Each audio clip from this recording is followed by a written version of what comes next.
It is such a deep pleasure to be together in this beautiful city and beautiful place from so many different uh, corners of the world. Це така неймовірна насолода бути тут разом а, з усіх різних куточків світу. I would like to begin by thanking the beautiful organization effort with Delphine, Lena, with all our teams from the Academy of the Climate, l'Académie du Climat, Vanessa, Baptiste, Renata, all the people who have helped us to put this together, Roxandra and Flavia, and Viviane, who is not present. Just a whole team of strong collaborators, including the mayor of Paris of the 20th arrondissement. Я б хотіла почати з подяки всім нашим прекрасним організаторам, Дельфін, Лені, Baptiste, Vanessa, Vivian, Рижу, Roxandra, Flavia. Всім, хто має дотичність до цього цієї чудової будівлі, Академії клімату та всіх інших, які були перераховані. And of course, all of you who are here present, coming to be, especially this weekend together, making such a great effort to get here. І також всім вам, хто зробив це неймовірне зусилля, щоб зібратися і бути разом на цей вікенд тут. We also want to give a warm welcome to the people who are present from their own homes on the form of being online. І також хочемо привітати усіх, хто присутній онлайн зі своїх домівок. I would like to thank also Johnny, my husband, who will be making a video to be able to make a little documentary of the workshop to also make available to all of you later on. Ще б я хотіла подякувати своєму чоловіку Джоні, який буде робити відео для того, щоб надалі воно було доступним для всіх вас, зробити такий невеличкий документальний фільм. I'm very happy that Lena had the desire to convoke, to call for the welcoming of all of you to come here, Renata and Lena, in this very, very critical time in history where everyone has been going to different parts of the world, including Ukraine, to come here. Дуже хотіла би подякувати Лені і Ренаті за те, що вона зробила цей крок, цей виклик, щоб покликати усіх сюди з різних куточків в цей дуже такий важкий критичний час і, звичайно, з України. It is a very, very moving occasion for, I know, all of you and all of us to be able to be together in a safe place, in a calm moment. Це дуже такий чудовий можливість бути для нас разом в цьому такому безпечному місці. And it is important to say that all of us are in support of Ukraine, in support of you, in deep, deep sentiment and just deep sorrow for the war against Ukraine. You know, there are no words to express that. Дуже важливо теж сказати, що ми всі підтримуємо Україну в такому великому співчутті та глибокій печалі до того, що відбувається тут, до того, що відбувається в Україні, до цієї війни. I would like to just mention that my cousin Delphine and I have common grandparents on our father's side. And yes. Сказати, що моя сестра Дельфін, двоюрідна сестра, ми маємо спільних дідусів, бабусь з боку батька. Our grandfather and grandmother on our father's side. Дідусь і бабуся з боку батька.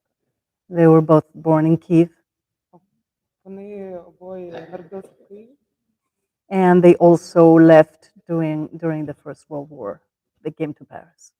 І вони також поїхали з України протягом Другої світової і приїхали сюди, до Парижу.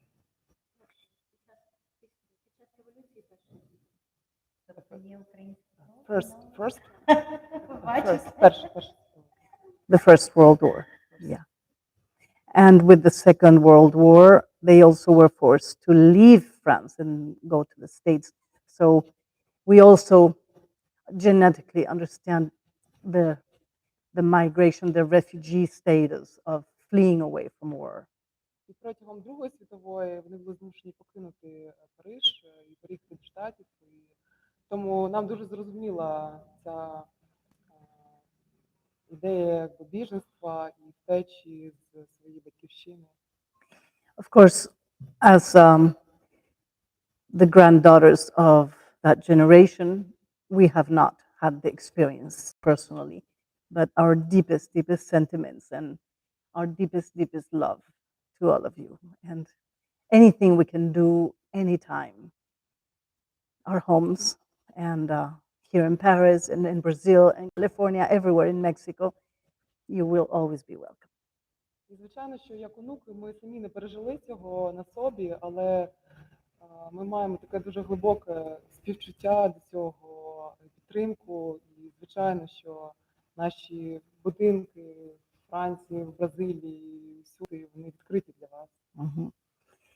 I would like to begin this beautiful, beautiful workshop by saying that the topic will be the warmth, the love, the warmth, and the vital energy that we need for birth and life. Хотіла би почати з того, що тема нашого воркшопу буде тепло, любов і така життєва енергія, яку ми потребуємо для нашого життя. And it is probably the most appropriate time in your lives, in our lives, to talk about that. Мабуть, найбільш така відповідний час, найбільше підходить для того, щоб говорити про це зараз. Because of the warmth that is required to feel relaxed and to feel trusting and to feel confident in life allows us to be able to give birth also in a good way. Yeah. Yes, okay. Тому що тепло – це те, що ми потребуємо для того, щоб бути живими, для того, щоб народжувати. This warmth is precisely what we need to feel confident, relaxed, and Це те, trusting що ми потребуємо для того, щоб відчувати себе впевненими, розслабленими, щоб довіряти. for our lives, but also to give birth. Для життя і також для того, щоб народжувати. And when we feel afraid and when we feel insecure and anxious, it brings coldness inside. І коли ми відчуваємо себе такими незахищеними, турбованими, це привносить холод всередину. And we can recognize the coldness inside, the tension, the stress when we can't breathe so well and we are tense. Ми можемо розпізнати цей напругу, цей холод, коли ми не можемо дихати так глибоко, добре, і тоді ми якби зажаті. We can recognize that in our bodies. Ми можемо це так віднайти і зрозуміти, відчути по своєму тілу. Yeah, we can recognize it in the heart when it's tight and not comfortable. Ми можемо це розпізнати в своєму серці, коли воно таке закрите, глухе, і це не так некомфортно. And it is paradoxical how, at the same time, I will give you small sentences. Yes, because I'm just Yes. afraid to lose. Yes, any it's words. paradoxical how, at the same time, the planet is not needing more warmth, it's needing more cooling. Є, і також це парадоксально, що сама планета, вона навпаки не потребує більше тепла, вона потребує більше холоду, охолодження. The planet warming is not a good thing. It's bringing deep challenge to life on Earth. І цей перегрів планети, він не до добра, і він таки привносить глибокий виклик And simultaneously, human beings are needing more warmth in the heart and in the relationships that we create with each other. І в той же час людям потрібно більше тепла в стосунках, які ми будуємо один з одним. And this is often the case when there is too much of something on one hand and too little of that same thing on the other hand. Ну і так часто буває, що з одного боку чогось забагато, а з іншого боку замало.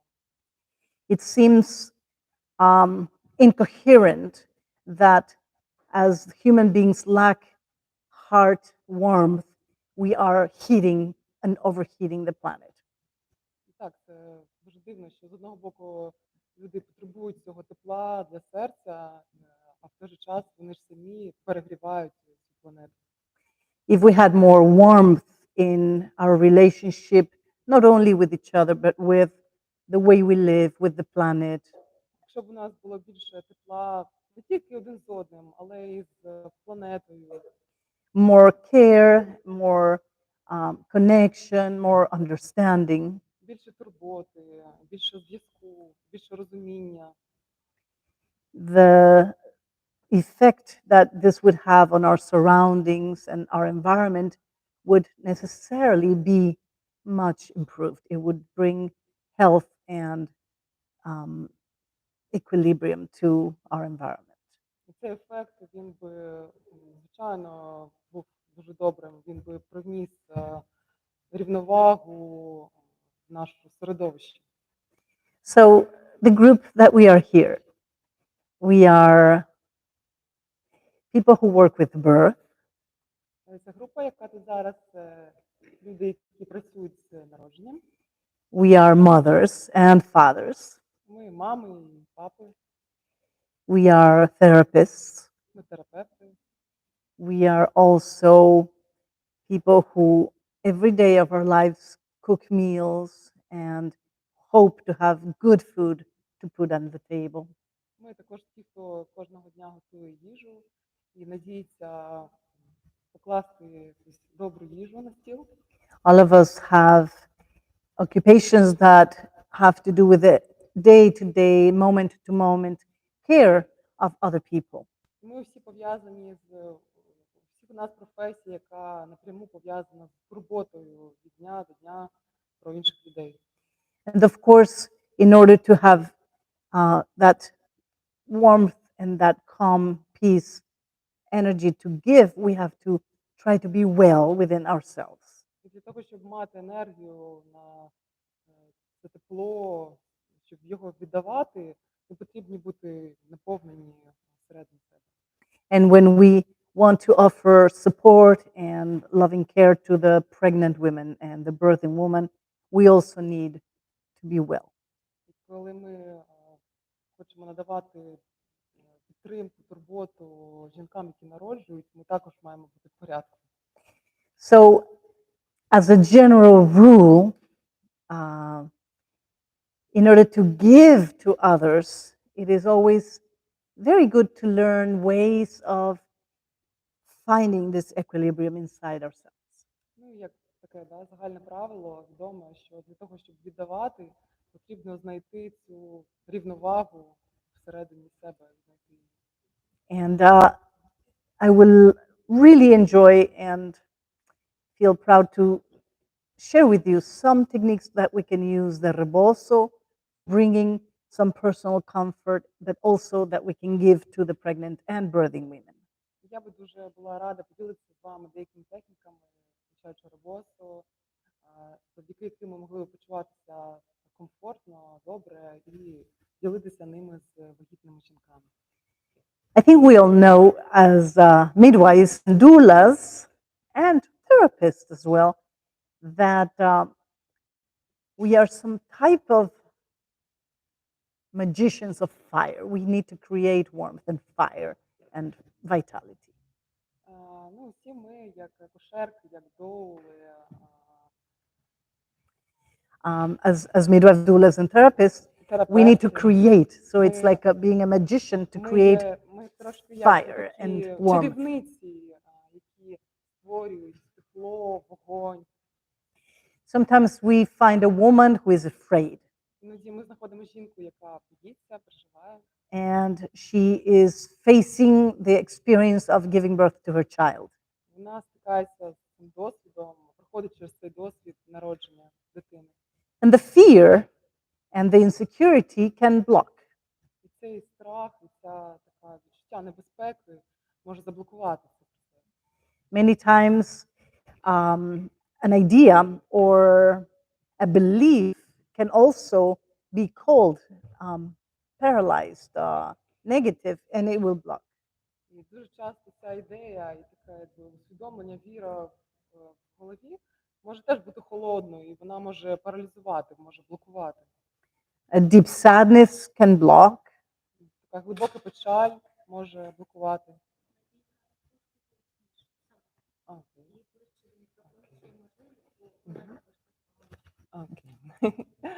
Глибока печаль може блокувати. And it is a very interesting challenge to find a way to modify and change, transform something that is cold into hot. І це дуже такий великий виклик знайти спосіб, щоб перетворити, трансформувати те, що холодне, в тепле. And sometimes we don't know how we're going to do it. І іноді ми просто не знаємо, як це зробити. Many times in life, we are surprised by life. І часто саме життя дивує нас. Most times we are surprised by life. У більшості фактично часу воно дивує нас. What we expected turns out to be the opposite. Те, що ми очікували, обертається протилежно. Or in the least, it's just radically different than what we expected. Або в найгіршому випадку воно абсолютно інше, ніж те, що ми очікували. So, on the one hand, we learn how to flow and not remain angry and stagnant in one way only. We flow and follow the transformation. І з одного боку, ми так вчимося не зажиматися в якомусь одному стані, а просто якби йти за потоком, плисти і піддаватися цим змінам, цим трансформаціям. And there are many ways that we can adapt and bring the energy to flow. Є багато шляхів, як ми можемо підлаштуватися і привнести енергію в цей потік.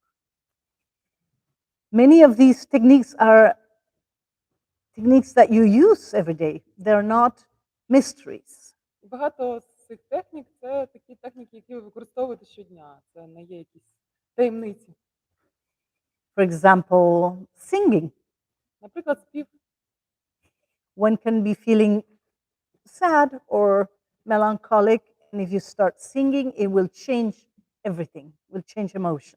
Ми можемо відчувати сумно, так меланхолійно, але коли ми починаємо співати, то це змінює емоції.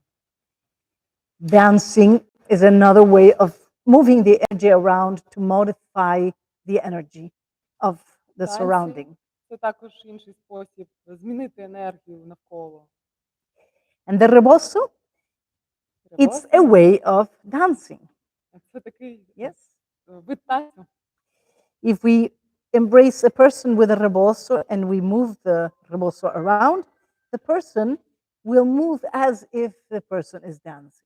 Якщо ми обіймемо людину за допомогою ребосу і так будемо її трошки рухати, то людина буде танцювати така в обіймах цього ребосу. A woman who is giving birth, Жінка, яка народжує, the more intense the birth becomes, чим потужнішими стають пологи, the more the woman will sing. тим більше жінка буде співати.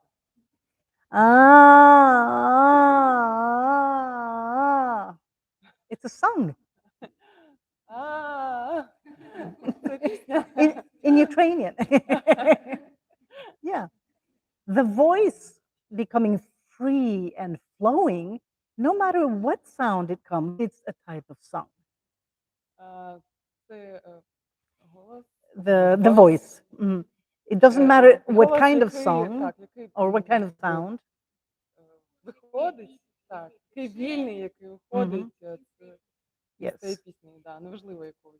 Yes, it could be a joyful la da da da da kind of song, or it could be a sad song like Він crying. може бути веселим, таким радісним, і може бути сумним, як плач. The important thing is the expression of the soul. Дуже важливим в цьому є вираження душі. And the sound that it creates will change the emotion inside the person, whether it is the person who creates it or someone else.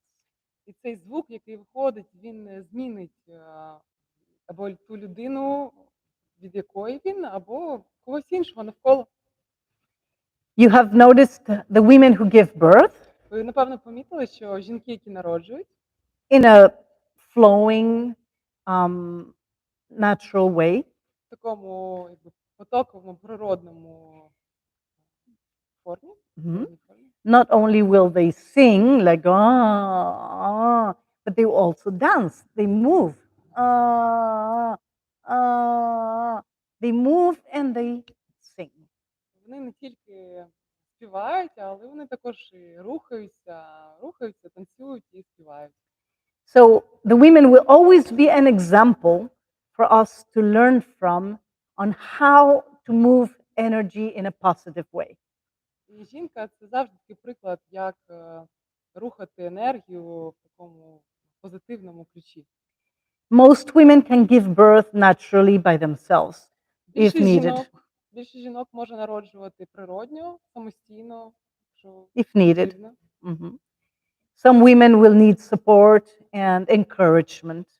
Деякі жінки потребують підтримку, надихання, натхнення. The women who are more paralyzed from fear or from pain may need us to massage and dance for them to help them move the energy. Жінки, які такі паралізовані страхом, заблоковані, вони потребують нас для того, щоб допомогти їм розблокувати цю енергію, рухатися, танцювати. That is what midwives do. That is what doulas do. Це те, що роблять акушерки, доули. That is what therapists do, massaging or making the energy of the body flow in the right direction. Те, що терапевти роблять, масажі, допомагають енергії рухатися в правильному напрямку. And that is also what people who work towards protecting the earth do, putting the energy in a way that it will become most useful and blocking the energy to the negative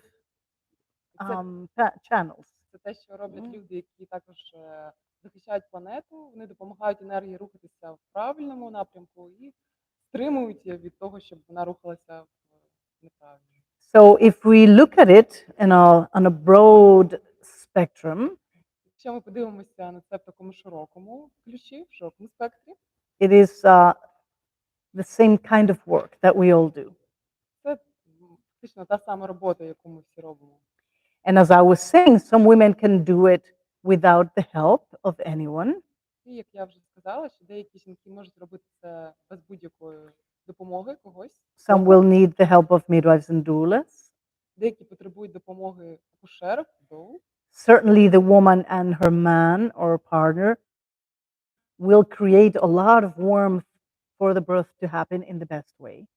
І звичайно, що жінка та її чоловік, вони створюють багато тепла та енергії, щоб пологи пройшли найкращим шляхом. And already the child inside the mother is producing heat. It is very common, a woman who is pregnant, she's always hot. There's a lot of heat being produced. І також, звичайно, сам малюк всередині мами, він також продукує, утворює багато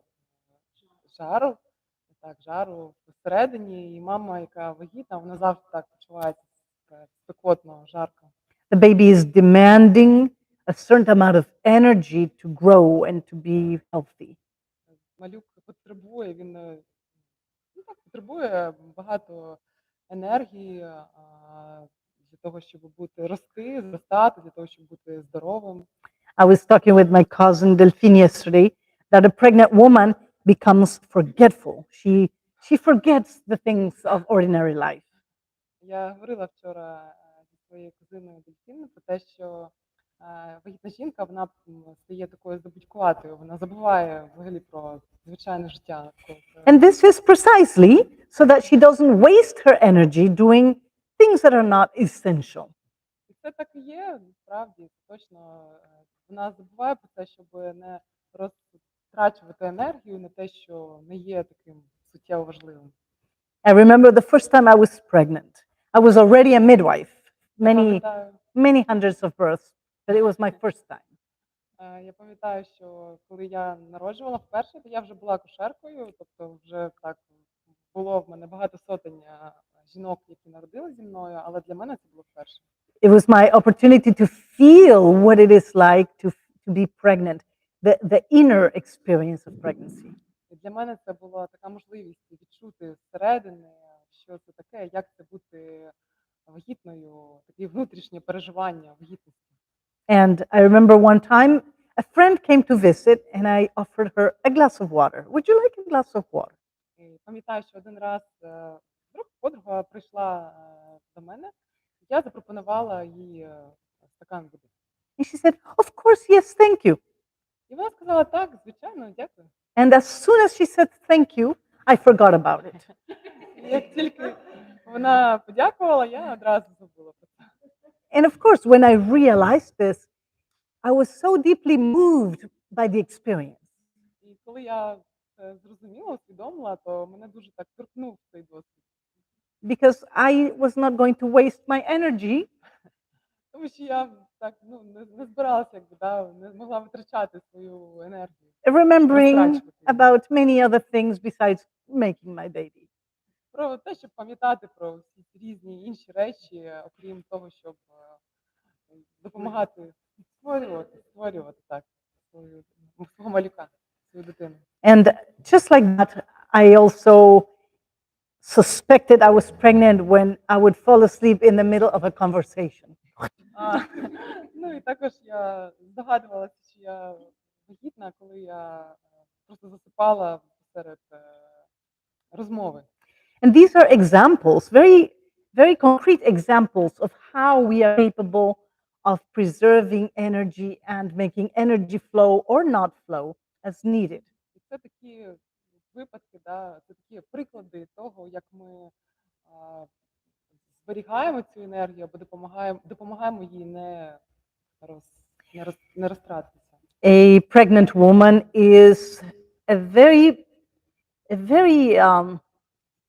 perfect example because she goes into instinctual mode.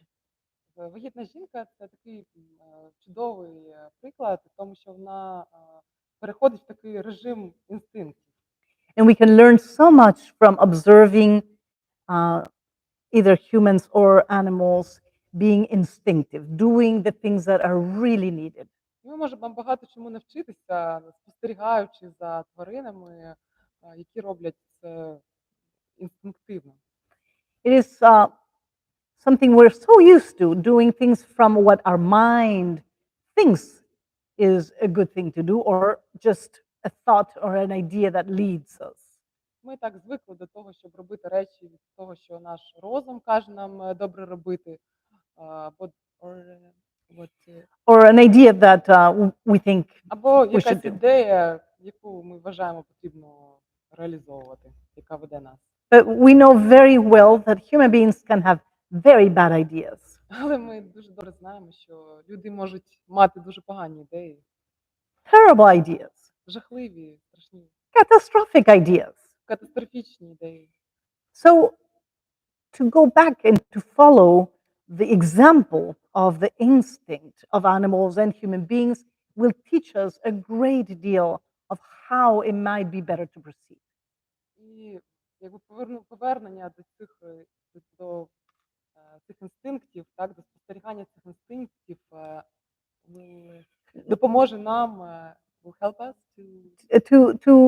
To figure out better ways to proceed in life. щоб допоможе нам зрозуміти, якби так, найкращі шляхи, як продовжувати жити. Especially the instincts that are for producing life.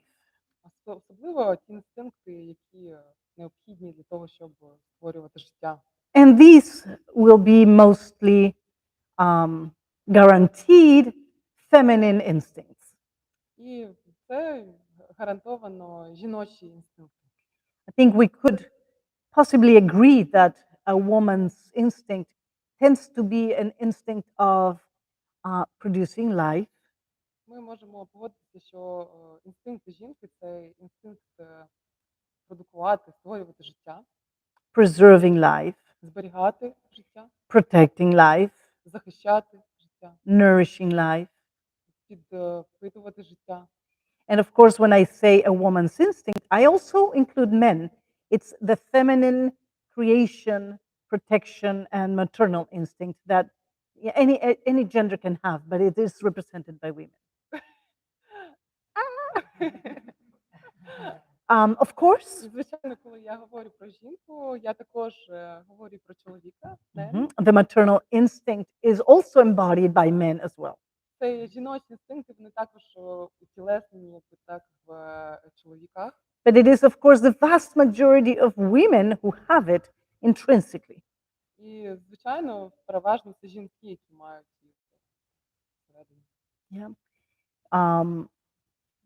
In many cultures throughout history, В багатьох культурах в всій історії we have evidence of women's circles and women's groups who work together, ми маємо згадки про жіночі групи, жіночі круги, які працювали разом, who create gardens, які створювали сади, who create schools, які створювали школи, who give birth and support birth, які народжували та підтримували народження, who care for children.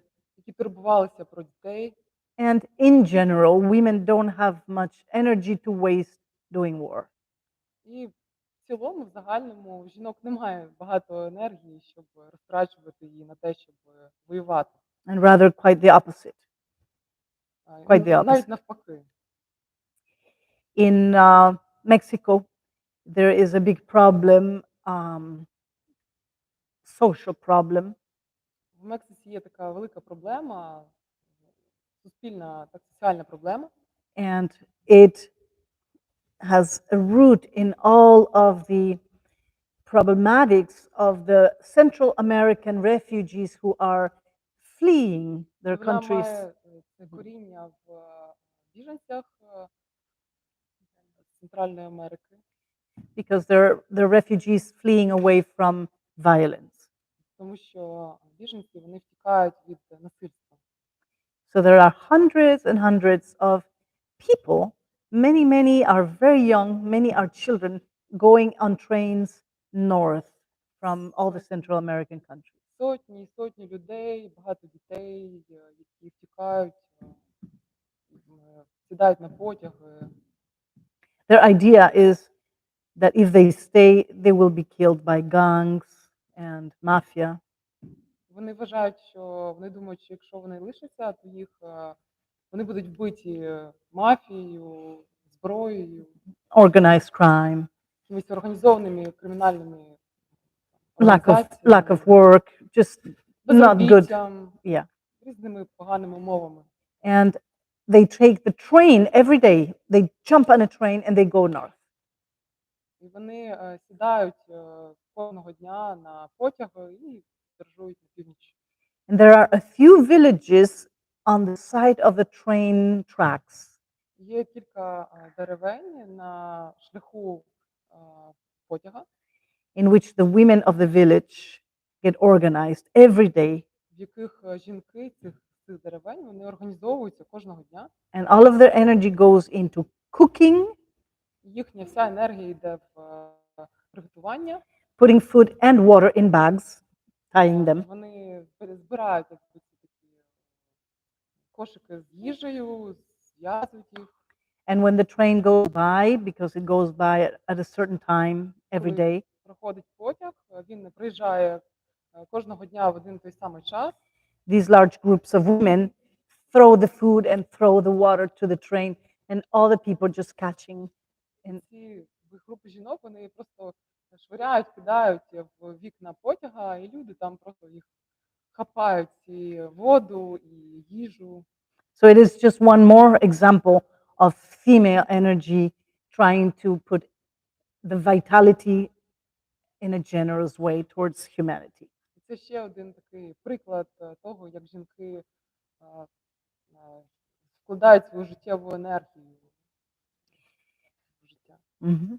Yesterday, I had the joy to be presented by Lena of an initiative for Ukraine that was very interesting to me. Вчора мені Лена розказала про одну ініціативу, яка мене дуже зацікавила. З There, України. Mhm. There is a woman who had the initiative to put beautiful erotic imagery for the soldiers to feel inspired by. Є жінка, яка створює такі гарні еротичні фотографії для солдатів, щоб надихати їх. And, Ініціатива, так. Ага. So what they do is they put beautiful images brought in and sent in by many different women and men Те, що from вони Ukraine. роблять, це вони якби збирають різні прекрасні фото, які надсилають там жінки, чоловіки. And the soldiers can have the opportunity to watch and feel juicy, feel inspired, and feel stimulated. І чоловіки можуть, і солдати можуть, так, військові, да, можуть передивлятися ці фотографії і відчувати натхнення, так, підтримуватися, стимулюватися, So збуджуватися. the interesting thing for me is to see how humanity can understand that sexuality is an essential, vital energy. Мені цікаво дивитися так, як людство починає розуміти, що сексуальність це така життєва, важлива енергія. Sexuality is not the pornographic view that society has been implementing for a long time. Сексуальність це не якісь порнографічна така порнографічні картинки, які нам нав'язує суспільство вже багато років. The pornography, commercial pornography, is a twisted around type of sexuality that falls very deep down. Така комерційна порнографія, вона просто перекрутила сексуальність, казала її в якомусь такому викрученому вигляді. And we have to understand how the vital energy that comes and stems from sexuality Ми in its маємо pure form, розуміти, yeah, як ця життєва енергія, яка виходить з сексуальності у своїй чистій формі, is actually what brings life. те, що дає життя, привносить життя, To feel passion, відчувати пристрасть, to feel desire, відчувати бажання, to feel connection, відчувати зв'язок. and finally, to actually conceive a child is all coming from very pure energy. І також народження, зачаття дитини – це все така чиста енергія. And I found it very beautiful that Ukrainian women are contributing with eroticism to feed the vital energy of the soldiers to make them hope and feel alive. І це прекрасно, як українські жінки, вони роблять такий вклад до того, щоб солдати, військові відчували себе натхненими, відчували себе живими. As a reminder of the passion Як нагадування таке про пристрасть and igniting the fire within them. і запалення вогню всередині них. If you don't understand fire and you don't understand the actual source of life, you may think it's trivial, superficial. Якщо ви не розумієте вогонь, не відчуваєте, так, не відчуваєте це джерело життя, то ви можете подумати, що це щось таке поверхове. We all know that passion can move mountains. Ми всі знаємо, що пристрасть може рухати гори. Who has not traveled many kilometers to meet a beloved? Хто з вас не подорожував сотні кілометрів, щоб зустрітися з коханим?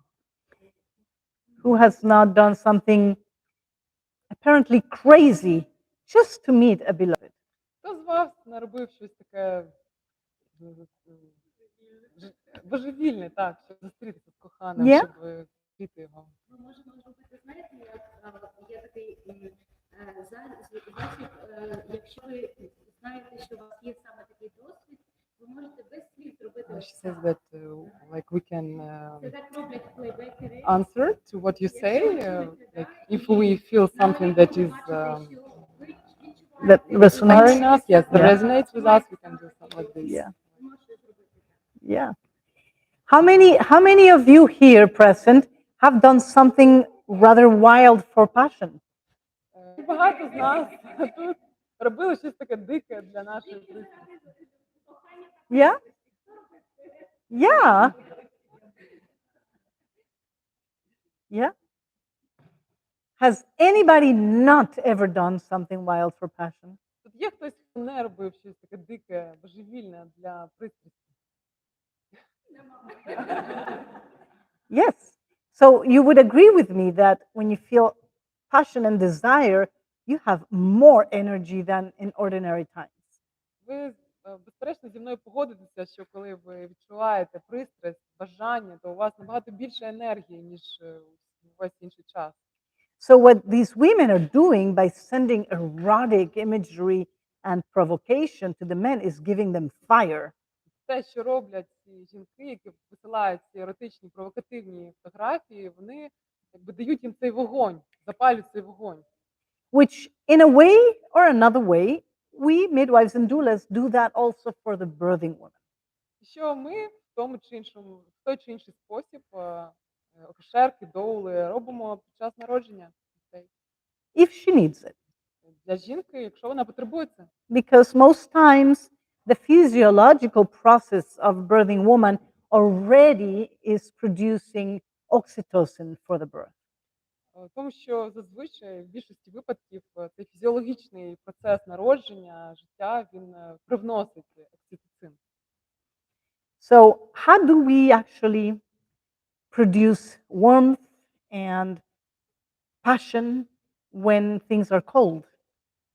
Тож як ми створюємо цю пристрасть, це тепло, коли все навколо холодне, коли нам холодно? In Brazil, we have a very special language that explains very clearly this point. В Бразилії ми маємо таку мову, яка дуже гарно пояснює цей момент. Yes, we have two very specific words that express the polarity of cold and hot. Ми маємо два таких слова, які висловлюють протилежність холоду і тепла. There is a word which is tesão. Є таке Tesão. слово «тезам». Tesão expresses anything that fires you up. Тезам якби виражає те, що запалює нас. And it can be sexually, but it also can be anything else that gives you this feeling of warmth and delight. І це може бути в сексуальному контексті, але може бути будь-що, що дає нам це тепло, цей восторг. You can feel tesão for a person. Ви можете відчувати тезам до людини. You can also feel tesão for a food, Ви type можете of food. відчувати це до якоїсь їжі. You can feel tesão for a city Ви можете відчувати тезам до міста, that makes you feel, so desireful to be there. яке так запалює вас, якому так хочеться бути. But of course, there is another word which means brochar, to bring the tesão down. Phew, Є ще інше слово ще, brochar. яке навпаки, якби гасить так, цей вогонь, тобто зменшує його. It literally means when the penis goes down. Ну, буквально це коли Він пеніс Yes. опускається. Women can say brochet. Oh, Жінка може сказати about their own «Брушей». feelings. They don't need to have a penis to feel that they are brochando. Про свої власні відчуття. Тобто жінкам не потрібно мати пеніс для того, щоб це відчути. Так, да, да. Як він Yes, for опускається. example, if I say, let's go today to the park, let's go. And my friend says, oh, I don't want to. My feeling will say, oh, brochat. Якщо, наприклад, я так натхненно скажу, о, давай підемо сьогодні в парк. Моя подруга скаже, та ні, щось я не хочу. То мої почуття будуть так, бруща. So if we understand the two concepts, we clearly can find elements that will support the tesão. And I'll let you say that. Yeah. І, звичайно, якщо ми розуміємо ці поняття, то ми знайдемо те, що привнесе цей тезаум, так, тобто запалить цей вогонь, And stay away as much as possible from the elements that will bring the brochat into place. So we stay away from cold and we surround ourselves with warmth. і триматися подалі від тих речей, які змушують нас так опуститися, так, і тримаємося подалі від одного, від холоду, і оточуємо себе теплом, тим, що запалює нас, наш вогонь. And once we understand this, not only for our personal lives, but also for the birth process, Коли ми розуміємо це, не тільки в контексті свого власного життя, але також і в процесі пологів, we make sure that at the birth, in the birth day or space, we have only people and elements that help the design. ми так стараємося переконатися, щоб в цей день народження малюка і в цьому місці було все, і речі, люди, які підтримують цей тезаун, так, цей вогонь, And we тепло. can make a list. We can make a list, or simply we know because we feel it. Ми можемо зробити такий список, написати це, але ми просто можемо знати, тому що ми самі відчуваємо це. On the other hand, we will try to eliminate all the elements that could contribute to our brochat, which is to bring down the souffle or the cake. Those things we want to stay away. І з іншого боку, ми навпаки виключаємо з свого життя або з процесу народження ті елементи, які опускають нас, так, як тортик або суфле, тобто ми тримаємося від них подалі. So, for example, at birth, if you don't feel very connected to your husband's mother, maybe you don't invite her to the birth.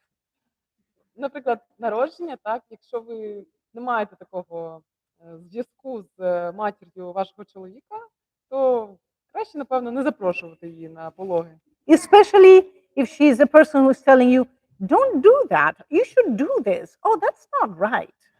Особливо, якщо вона така людина, яка вам говорить, це от роби, а це не роби, це неправильно. That will not bring the tezoun up of a birthing woman. It will make it go down. Це не підніме цей тезаун, так, жінка, яка народжує, це навпаки опустить його, погасить його. Same thing.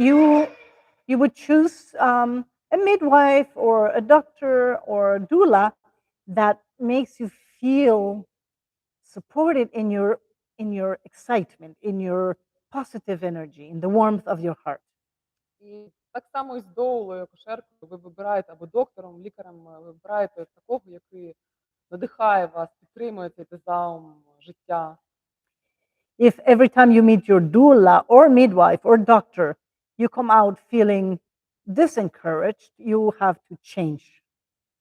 Якщо кожного разу, коли ви зустрічаєтеся, маєте зустріч зі своєю доулою, лікарем, акушеркою, ви відчуваєтеся так, як ніби вас опустили, так, то вам потрібно змінити, безперечно, цих людей. It is the same thing as if you stayed with a very bad lover. Це так само, як коли ви кохаєтеся з поганим коханцем. There are other people you can find, Ви other можете doctors, знайти інших людей, іншого чоловіка і іншого лікаря, more interesting midwives, більш цікаву акушерку. people that you can feel connected with, that will support who you are. Людей, з якими ви почуєте зв'язок, які будуть підтримувати вас в тому, хто ви є, That will support your dreams and your desires. які будуть підтримувати ваші мрії, ваші бажання. So, in a way, we could say perhaps that a midwife or a doula has to have good lover qualities.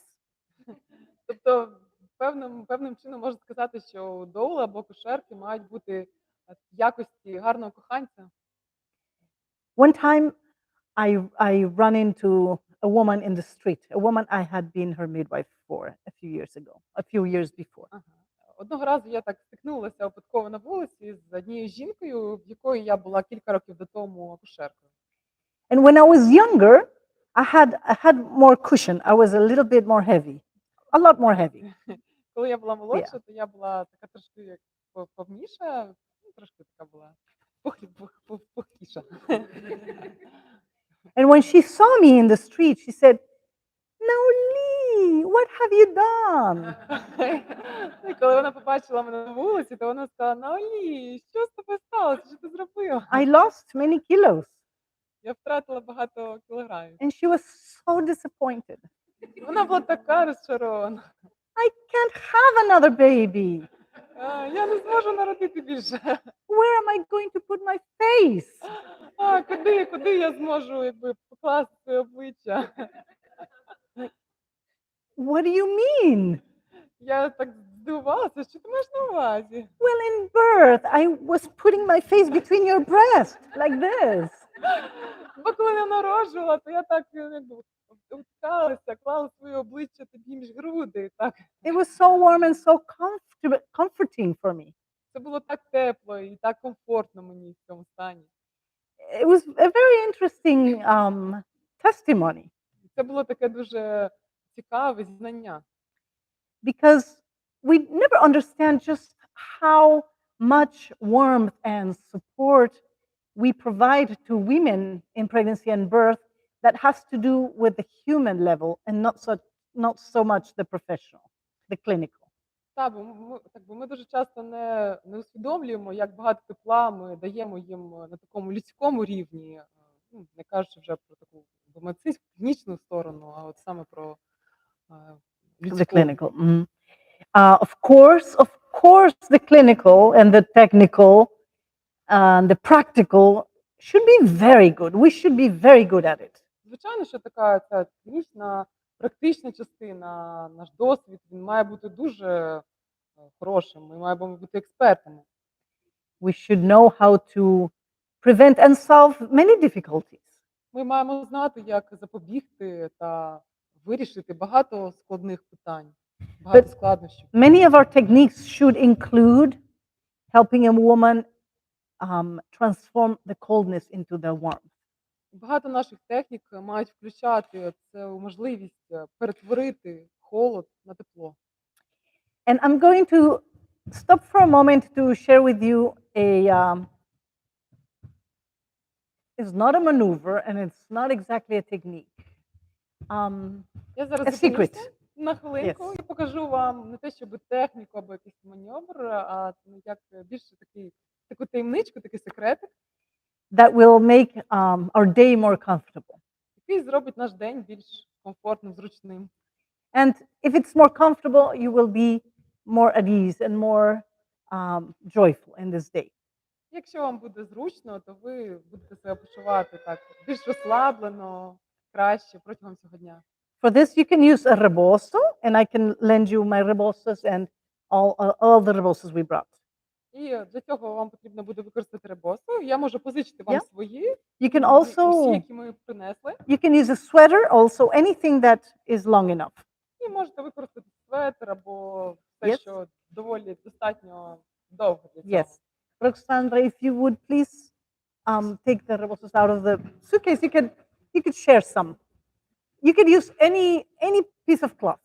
Можете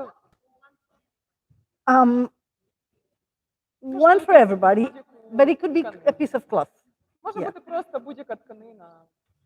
Okay?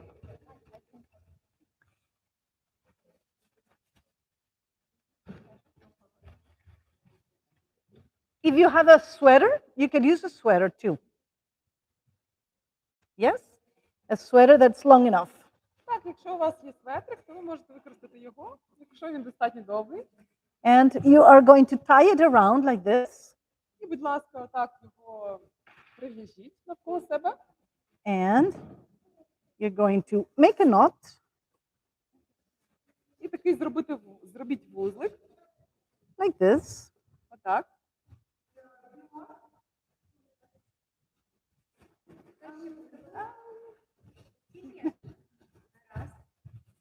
Okay.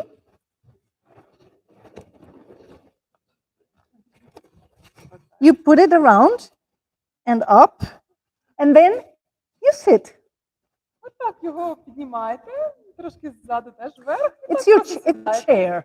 Як на стільчику, так. It's a very comfortable chair, like this. Такий дуже-дуже зручний. And if you want to sleep, Якщо ви хочете you bring it higher спати, відпочити, то ви просто піднімаєте його вище and you sleep. так спите. Yes, it's very comfortable. Дуже зручно. And this will help us go through the day very comfortably. Це допоможе нам прожити цей день так дуже спокійно, зручно. If you don't have a rebozo, you can use any cloth, anything. A sweater, you could tie it Якщо here. немає ребосу, ви можете будь-що використати, светрик, будь-яку тканину. If you're very tired, you can take your pants off and you can use your pants to tie in.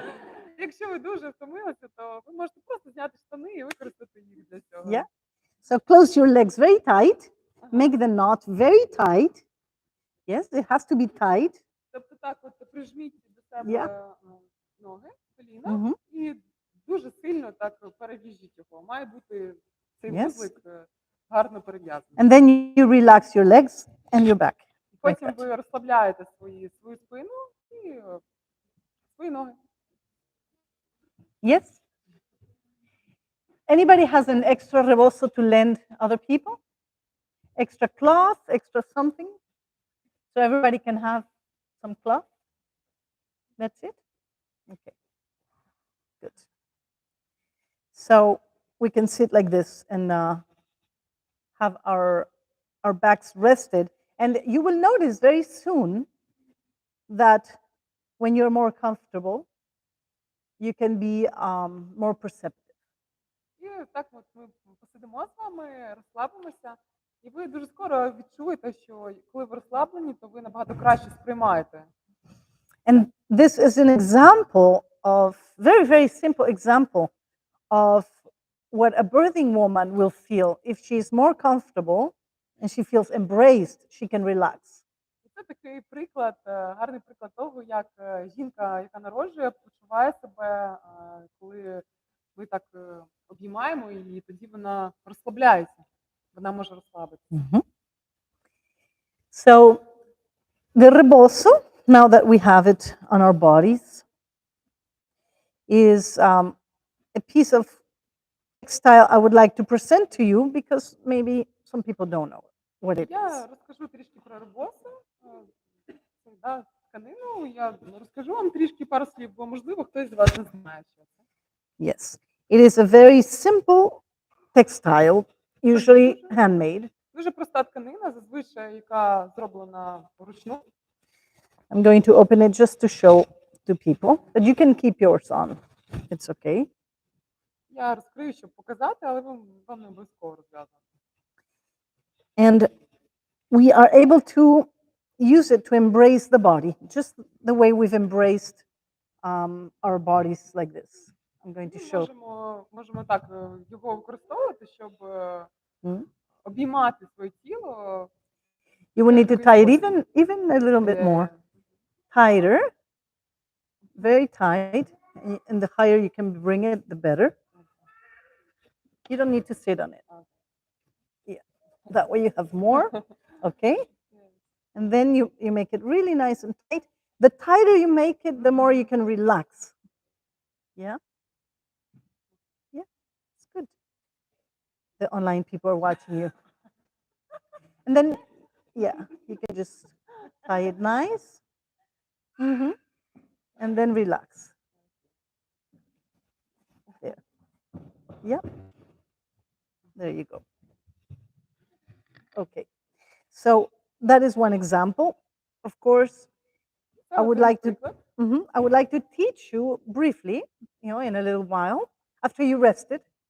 Я вас навчу так Yes. коротко, після того, як ви відпочинете. I would teach you different ways we can rock the woman and embrace her so that she can let go and relax. And this is something you can do with each other as well. Кілька таких шляхів, способів, як розслабити жінку, зробити так, як її обіймати, щоб вона розслабилася. І це те, що ви можете робити одна одній. It's not only important to understand the concept of what we can do, but also the practical technique of doing it. Дуже важливо не тільки вміти ідею того, що робити, але й практично спробувати це зробити. So before we do that, I want to continue exploring a little bit what elements will produce tesão and what elements will produce brochard, the heating and the cooling. Перед тим, як ми це зробимо, або протягом того, як ми це будемо робити, я також буду продовжувати досліджувати ті елементи, ті речі, які приносять цей вогонь, запалюють, і які навпаки нас так гасять його, опускають.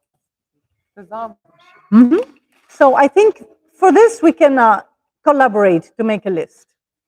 Для цього ми Yeah. можемо з вами співпрацювати, так, щоб зробити цей список. What types of things would you say help you feel full of joy, desire, and delight for doing and for being? Які речі роблять так, що ви відчуваєте натхнення, радість, восторг, якусь таку енергію до життя In your life? в вашому житті? Good smell? Good smells, okay. Singing. You want to say that in Ukrainian for people? Окей. Yeah. Такий гарний запах, спів, різні кольори, Beautiful things, гарні beauty. речі, краса, Tasty food, yes. смачна їжа, Comfortable food. What else?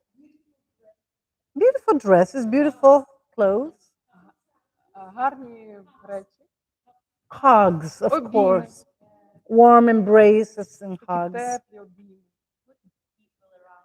Good people around. гарні люди навколо, To be at home, бути вдома, yes. Working with plants, being in nature, yeah. так, бути на природі, працювати, взаємодіяти з рослинами. Man beside you, your husband, Your husband, that is your here. partner, yeah. Besides you, yes.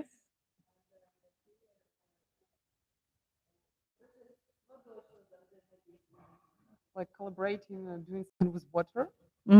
Water, Щось з водою, пов'язане з водою. yeah. And notice that as we are mentioning the things that support our diet and fire and vital energy, Будь ласка, зверніть увагу на те, що коли ми перераховуємо ці речі, які підтримують цю енергію в нас до життя, да, цей буде восторг український. Захват, так, захват. they are precisely the same things that we need to work towards preserving in this planet. Це саме ті речі, до яких ми маємо прагнути, щоб зберегти життя на планеті. Water, nature, good food, Вода, природа, гарна їжа, contact with people, взаємодія Yes. з людьми.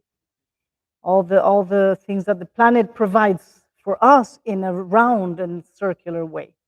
Це всі речі, якими нас планета насичує, які вона нам надає в такому циркулярному, круговому круговим шляхом, так, кругообігом. Yeah, what I mean by circular is we take care of and we receive, but it's circular. It can't just be taking. You have to always give to receive. So that becomes a circular movement. Це як таке стає кругове коло, тому що для того, щоб отримати, ми маємо дати. Ми не можемо постійно отримувати. Тобто ми даємо і ми отримуємо відповідно. And that's usually the case for good relationships to work in a warm way. You give and you receive. It is a round circular movement. І це така якби платформа для гарних стосунків. Ми даємо і ми отримуємо. Таким шляхом це працює. Anything that is only taking will not be sustainable. Ну і будь-яка ситуація, яка тільки про те, що брати, вона It won't be, it won't last long. You вона can't не sustain. буде тривалою, вона не може довго протягнути, так, не стійка, Mhm. не може довго продовжувати. In any friendship, it can't last too long if only one person gives and the other one receives. It won't last very long. І будь-яка дружба також вона не може тривати довго, якщо одна людина постійно дає, а інша людина постійно тільки отримує. Actually, I should say it should not last very long. Ну, я б так себе додала, що вона би не мала довго тривати, така дружба. Because actually, some are like that and they continue for way too long. Бо насправді вже трапляється, що такі ситуації продовжуються набагато довше, ніж мало би. So I'm going to tell a few birth stories because they represent not only other women who give birth, but also the essential nature of life. Я хочу поділитися з вами кількома історіями пологів, бо вони не тільки розказують про жінок, але й про цю от енергію, стають прикладами такої енергії життя. Oh, it's really comfortable. It's very comfortable. Yes. I'm just going to let them yes, found a good place. I will tell you some wild stories. Я вам Yes. розкажу такі дикі, божевільні історії. And please, when you hear the stories, Будь ласка, коли ви почуєте ці історії, understand that it is not some crazy woman who will never again exist. These are real life stories. і, будь ласка, зверніть увагу, що це не якась така божевільна жінка, якої ніколи не існувала. Це абсолютно реальні історії з життя. For each story of a real woman, there are a million women like her. Тобто на кожну історію однієї жінки є ще мільйон історій таких самих. And another million of women, not exactly like her, but with their own wild stories. І ще мільйон жінок, які не такі самі божевільні, як ця, але зі своїми дикими історіями. The power of the stories is that they represent humanity like a mirror. І сила історії в тому, що вони відтворюють людськість як дзеркало. And this is exactly what we need to be able to understand how wide the range of possibilities in human nature can be. І це те, що нам потрібно, щоб розуміти якби цей спектр можливостей, які притаманні нашій людській природі.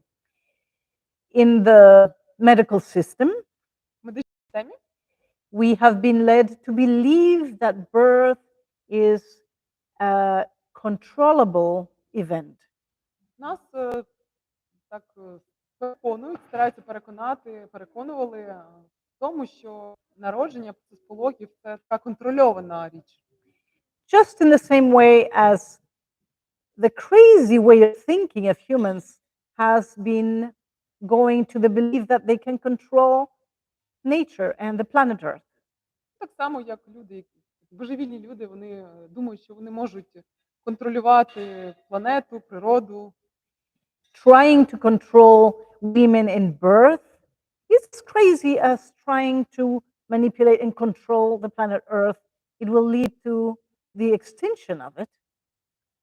Це так само божевільно контролювати жінку в процесі пологів, це так само, як маніпулювати і контролювати планетою в цілому. Це призведе тільки до винищення її. And in the case of women, В випадку жінок trying to control the birth process will bring the death to the woman's spirit.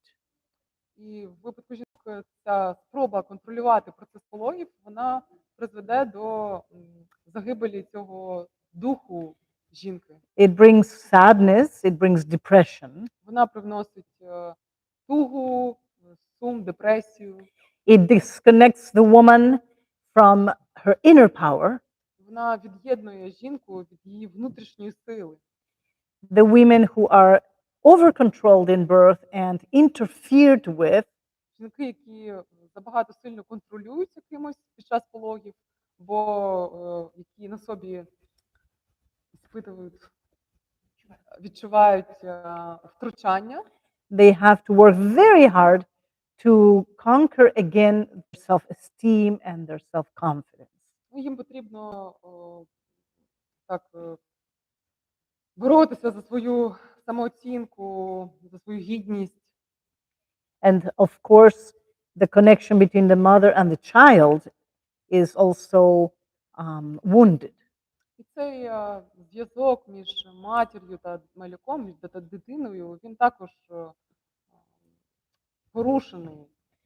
Because the child, being a quite innocent, pure, and vital being, knows how to be born. Тому що дитина, як така невинна істота, він знає, як народжуватися. And it is quite devastating when the connection of the child and the mother gets disrupted and interfered with. That connection. Дуже так це жахливо, так, коли цей зв'язок хтось втручається, зв'язок матері і дитини. It takes many times a real effort and some long time for mother and child to reconnect to the level that they would have been connected if they had had a completely natural birth. І потім займає дуже багато часу всієї жінки і дитини, щоб відновити цей зв'язок до того рівня, який він мав би бути, якщо б пологи протікали таким природнім шляхом. And of course, we could speak about the physiology and Ми могли б how it говорити про works. фізіологію, про те, як це працює. We could speak about the anatomy of how the child and the mother combine with each other. Ми могли б говорити про анатомію, про те, як мама і дитина пов'язані один з одним. And we could also speak about the psyche and the emotional state of being of both mother and child. Можемо говорити також про психіку, про емоційний стан матері, дитини. Both when the birth is protected and successful in a physiological level, Коли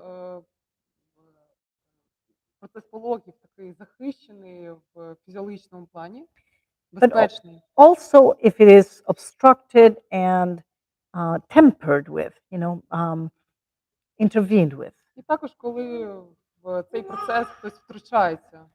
We would get two completely different experiences. Ми отримаємо два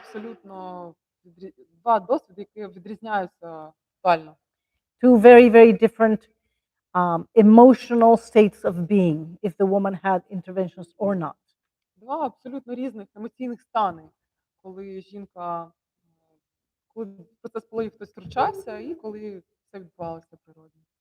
We know from studies and research of babies who have been born by cesarean Ми that they знаємо share. з вивчень, дослідження цих дітей, які народжувалися через кесарів розтин.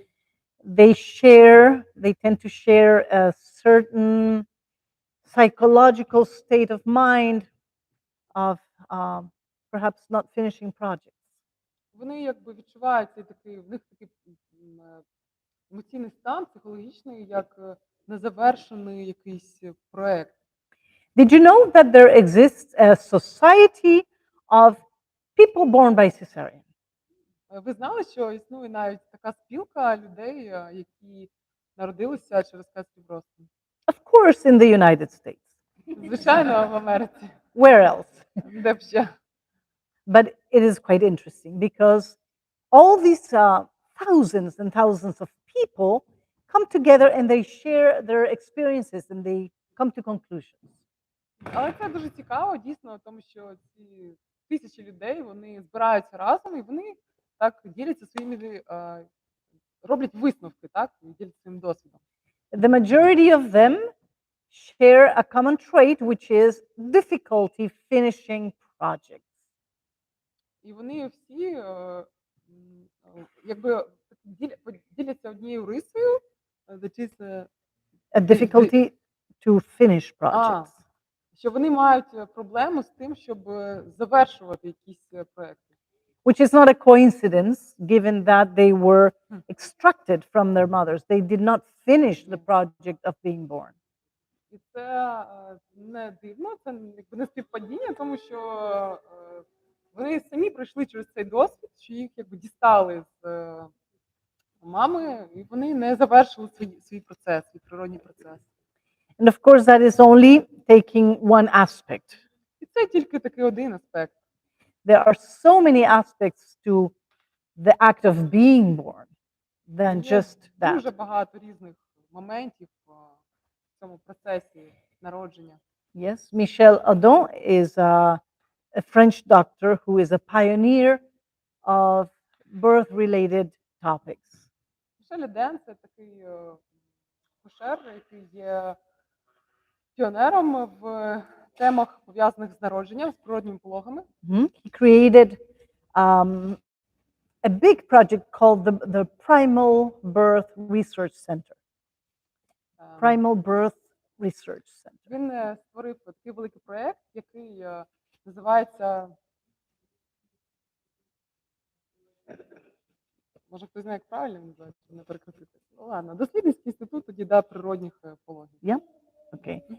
And he has dedicated his life to that type of research. Він присвятив своє життя таким дослідженням.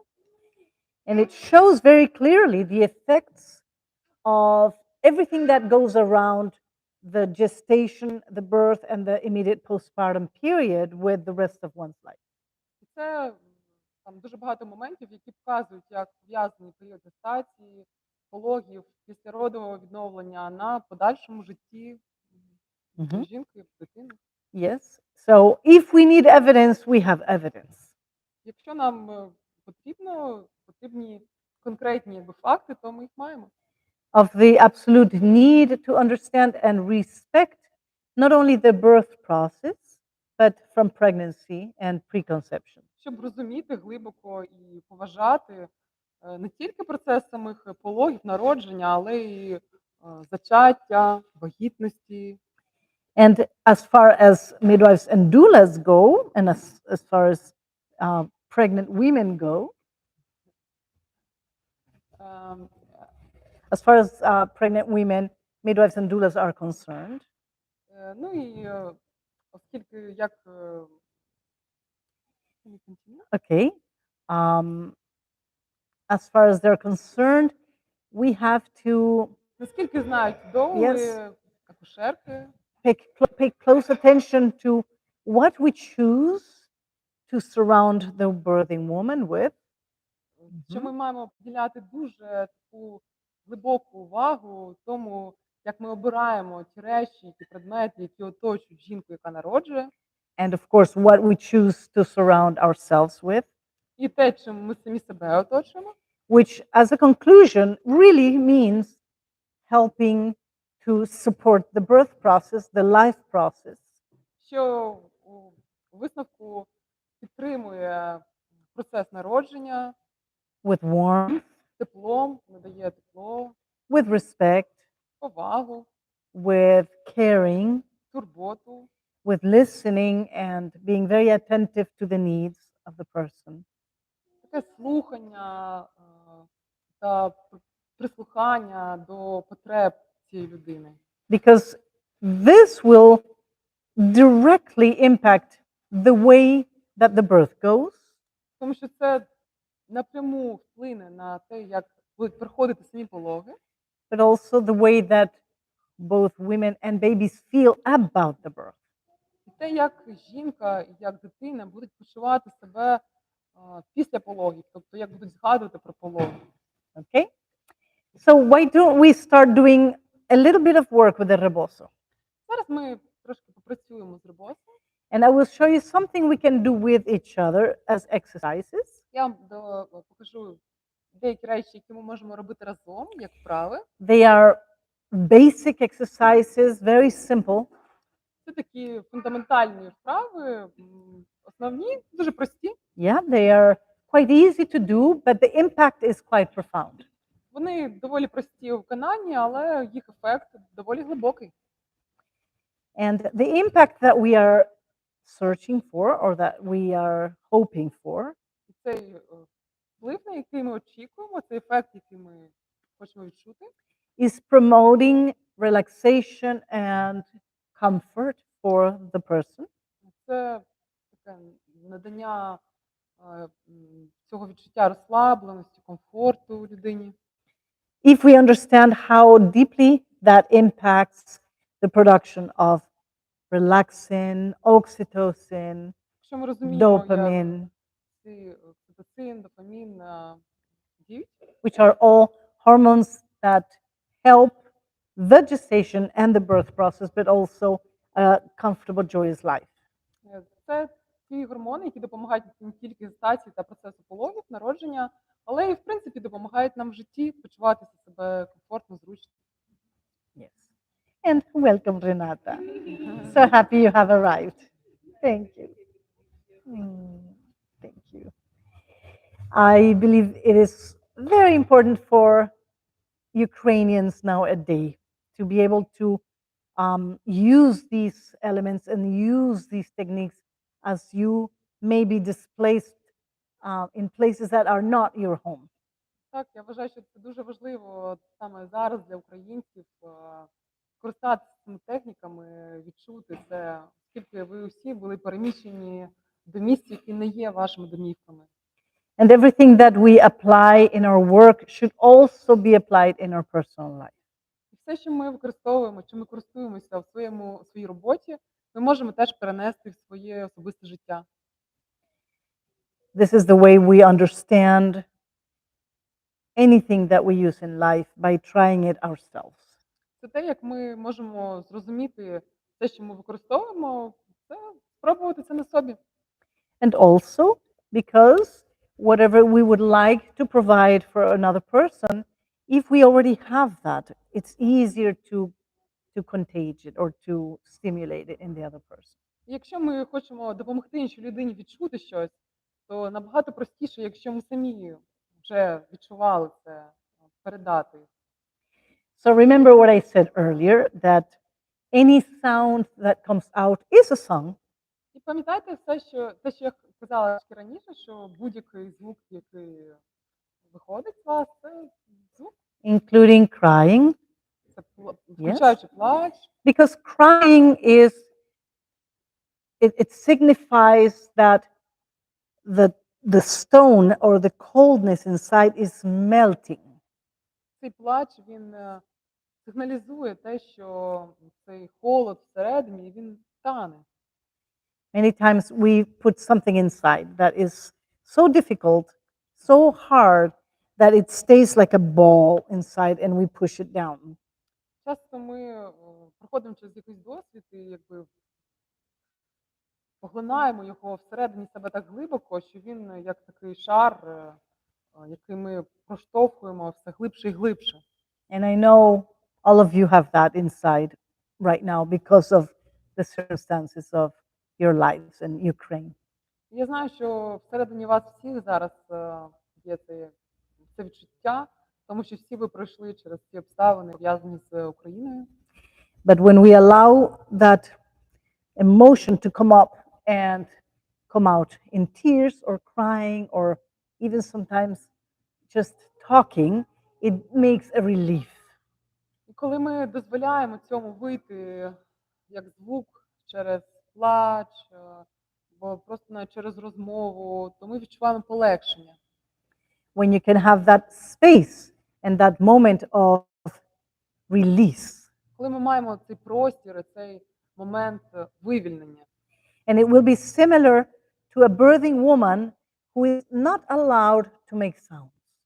Це так само, як жінка, яка народжує, які не дозволяють робити якісь звуки, звучати. When she can make sounds and when she can scream or cry, she will feel so much better.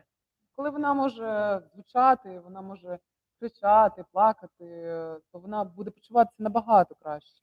And that is something that is not a well-known fact for people who have not given birth. Це щось, що не зрозуміють ті, хто не народжував. Usually men, medical professionals on the masculine side, will not understand birth. Зазвичай чоловіки, тобто там лікарі, які пов'язані з пологами, вони не розуміють цього. And it could be meaning well, sometimes not, but it could be they wanting to take the pain away. І вони хочуть забрати біль, тобто звільнити вас від болю.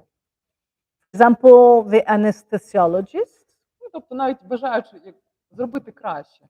Наприклад, анестезіолог. they may be very good people meaning well to take away the pain of a person. Вони можуть бути дуже хорошими людьми, тобто тільки бажаючи найкраще, і вони хочуть звільнити людину від болю.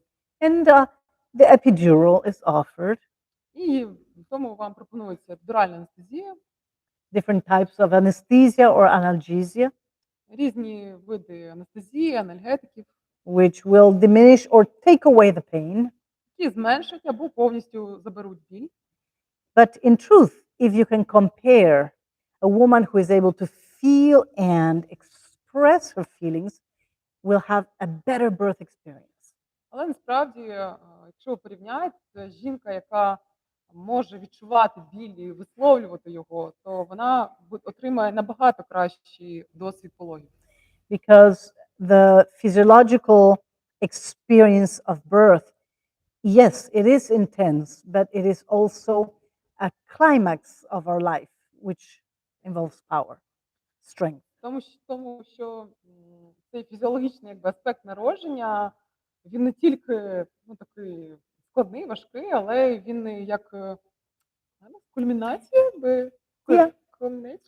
як кульмінація нашого життя. And like we see children, for example, running, having life experiences of exploration. Як ми бачимо дітей, які бігають навколо, і вони як такі вибухові, вони діляться цією енергією життя. The more the child will explore climbing rocks or getting on top of a table, Чим більше дитина буде так висловлювати себе, вражати себе, там, залазячи на якісь там, гори, скали, чи на стіл, the more chances baby or the child has of falling down and hurting the knee. тим більше він матиме, звичайно, шансів впасти і собі поранити там, коліно. And the child will scream and cry, because it hurt. І, звичайно, дитина буде кричати і плакати, тому що це болить.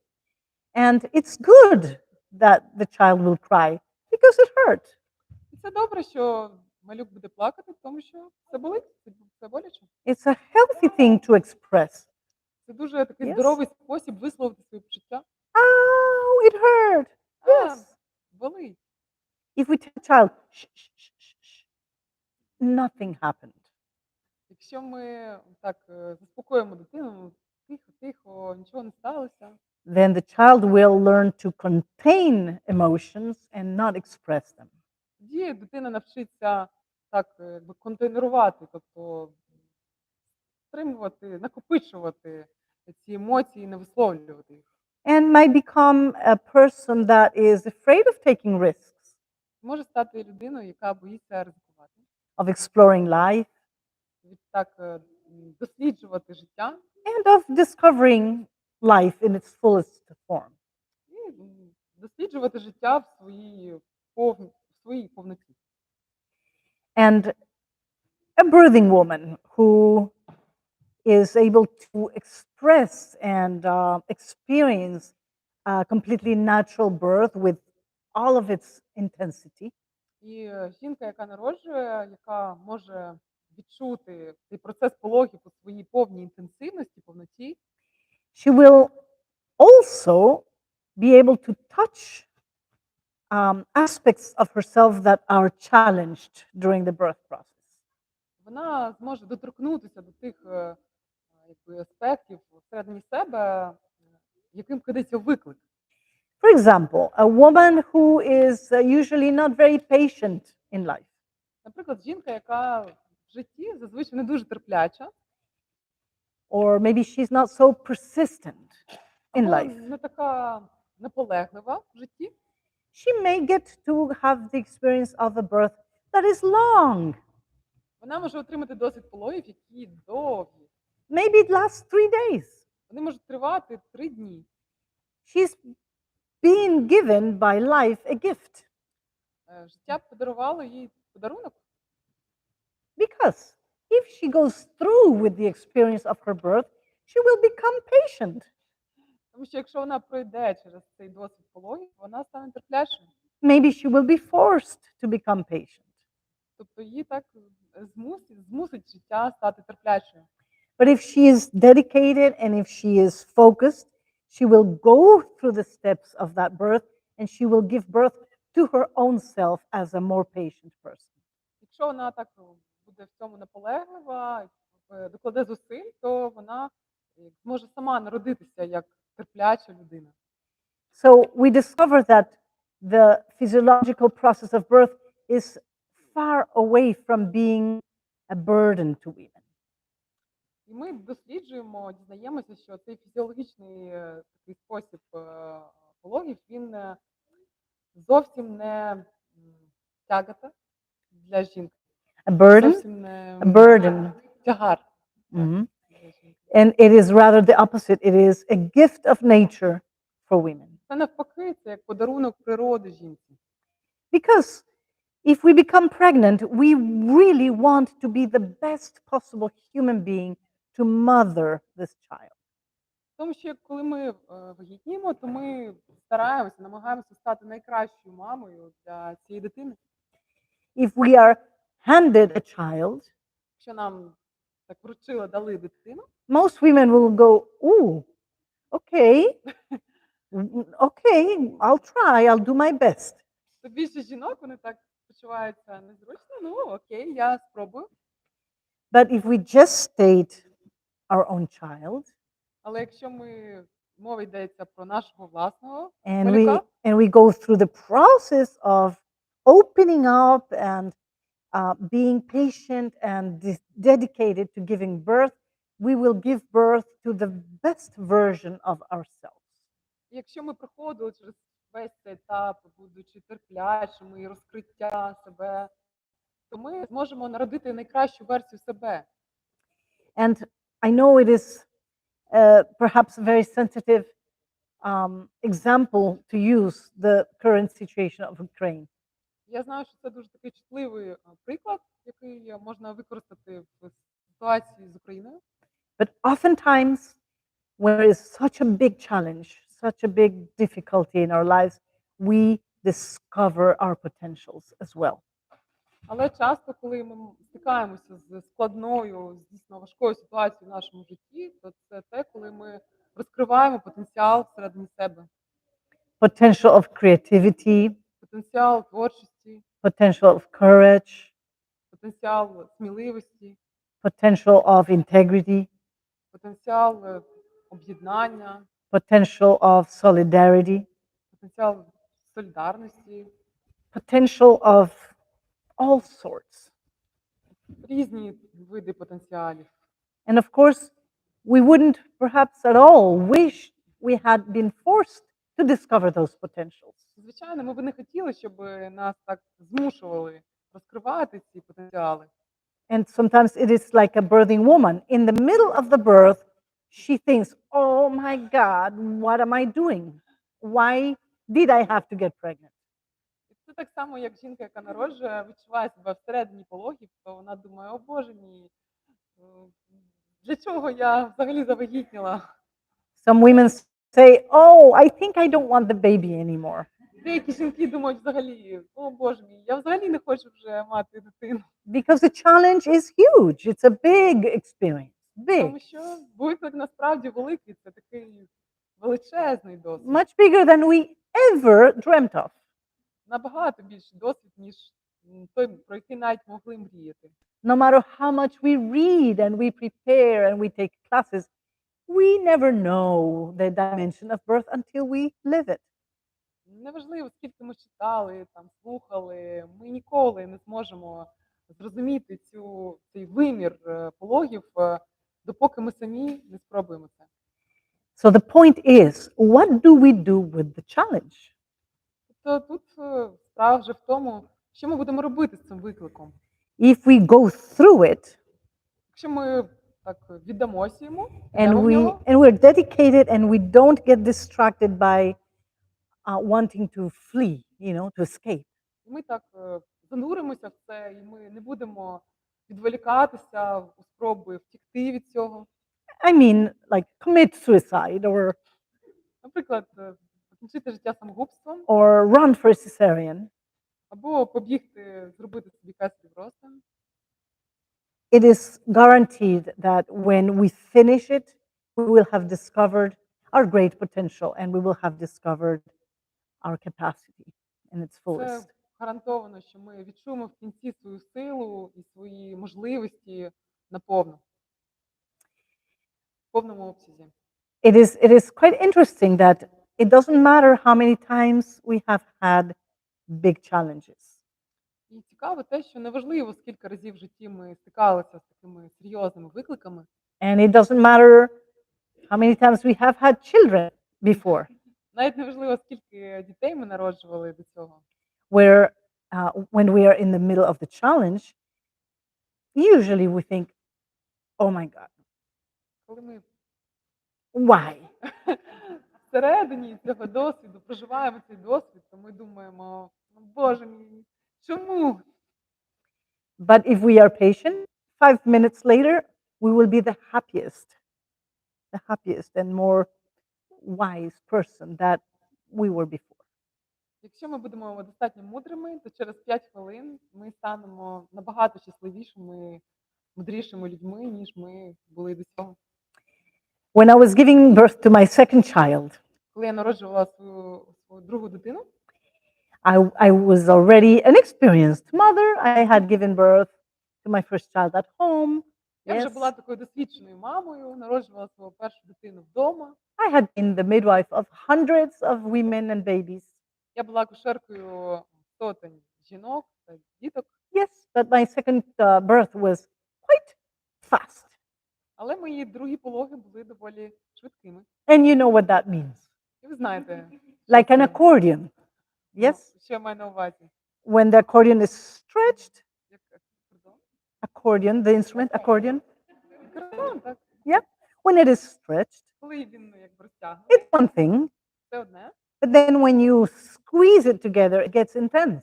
Але коли ви його зжимаєте, то він стає Intense, таким strong, тугим. tense. Yes? Wow. All the energy comes together. Ця енергія, вона складається докупи. So I was making a lot of noise. Я дуже багато верещала, робила багато звуків. It was going so fast Це так швидко відбувалося, that the best thing I could do was що найкраще, що я могла робити,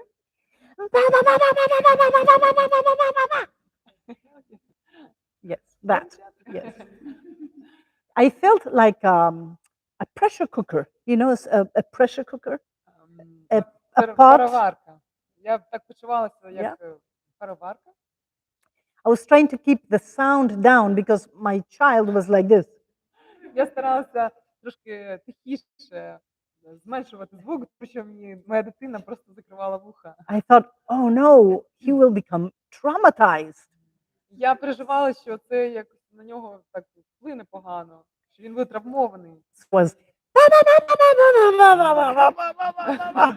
І я так Yeah. робила. But then I saw him going, ba, ba, ba, ba, ba, ba, ba, ba, ba.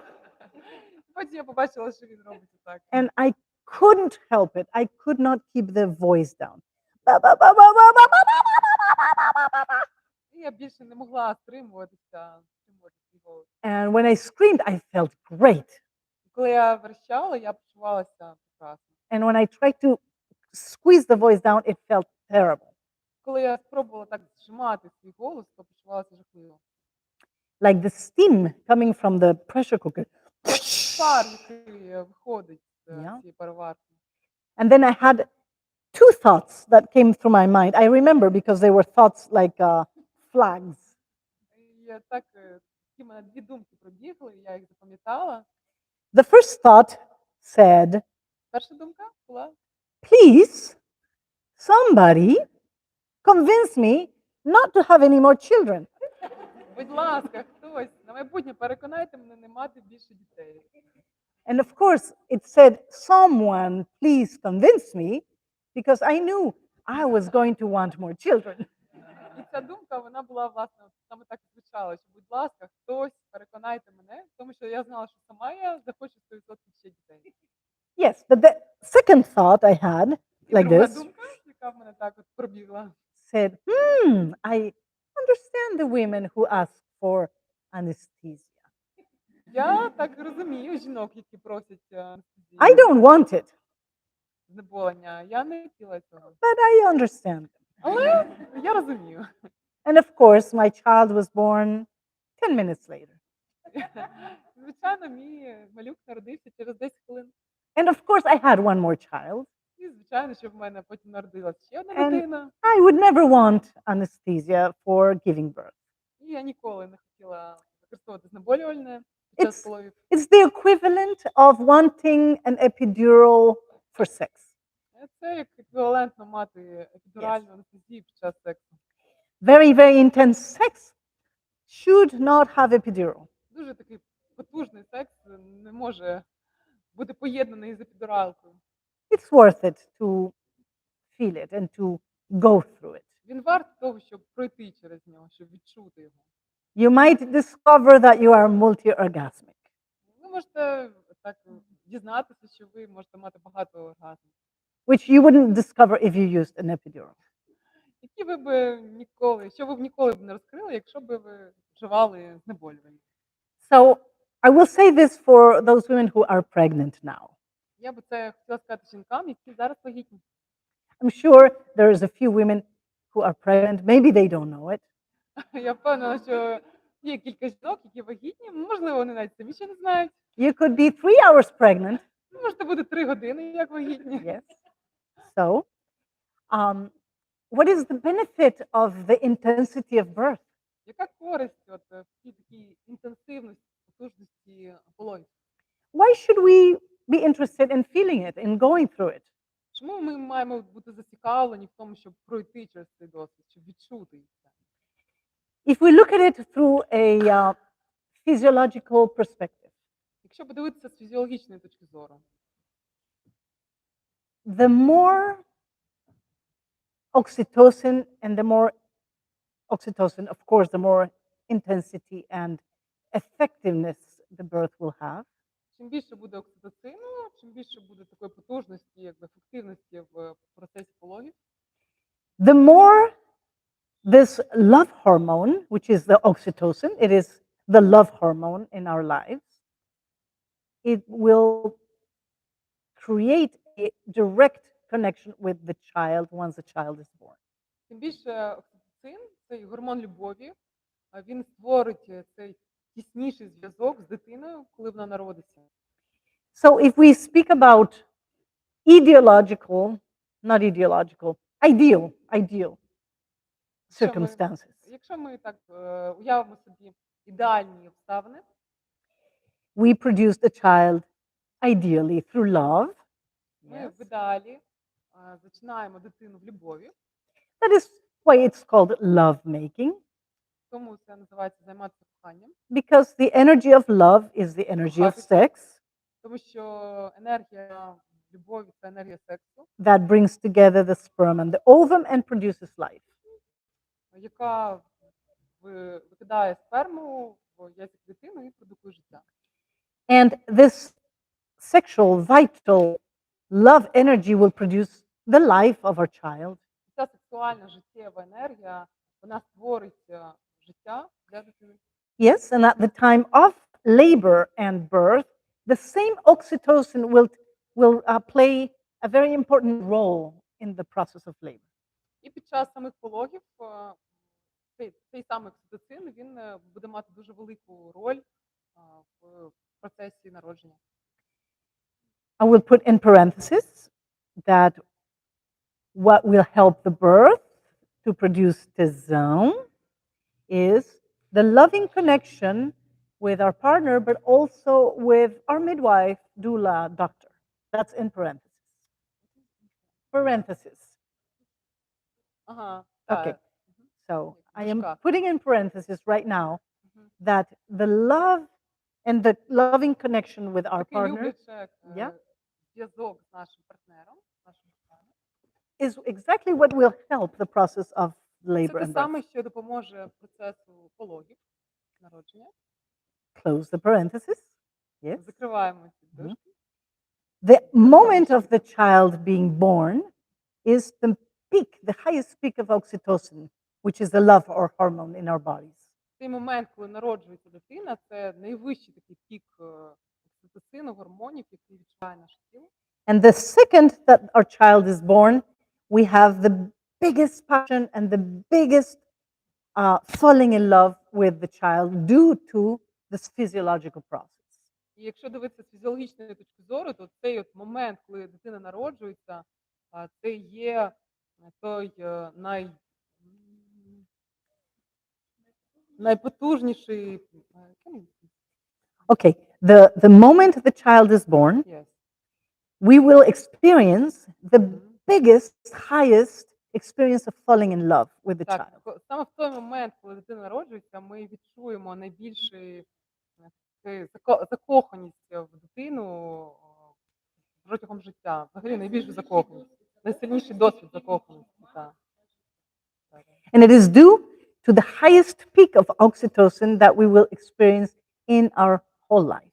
Найсильніший досвід закоханості, який ми можемо мати протягом життя. І це завдяки цьому окситоцину, цьому якби вибуху, сплеску окситоцину. It is hundreds of times higher than the oxytocin we experience during a high orgasmic peak in sexual intercourse. Це в сотні разів більше, ніж той окситоцин, який ми відчуваємо під час там розмічного якогось з'єднання з нашим партнером. And can you remember the time in your life when you fell in love, deepest, the most passionate love that you have ever fallen in love?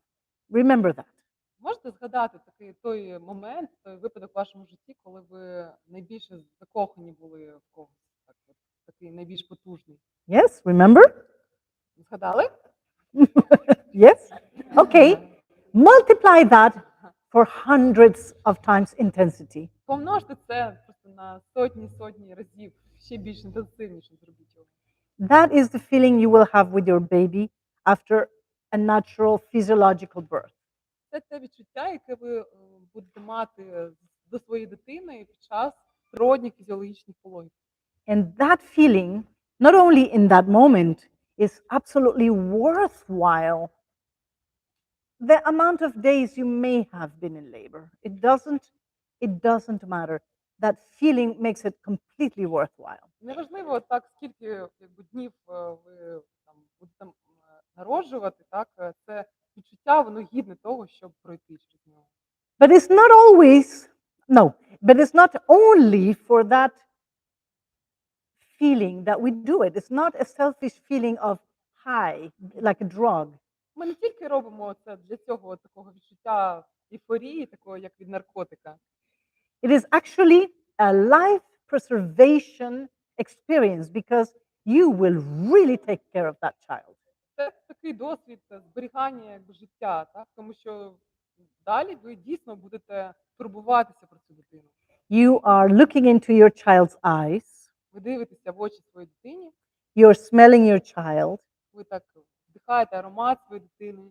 Many times we lick the child instinctively. Так інстинктивно, як облизуємо дитину часто. If nobody is there to obstruct us, Якщо ніхто нас не Yes. відволікає, не дивиться. and we will fall in love so highly and so deeply Ми закохаємося так глибоко і так сильно, that we will never forget our child in the supermarket. що ми потім ніколи не загубимо свою дитину в супермаркеті після цього.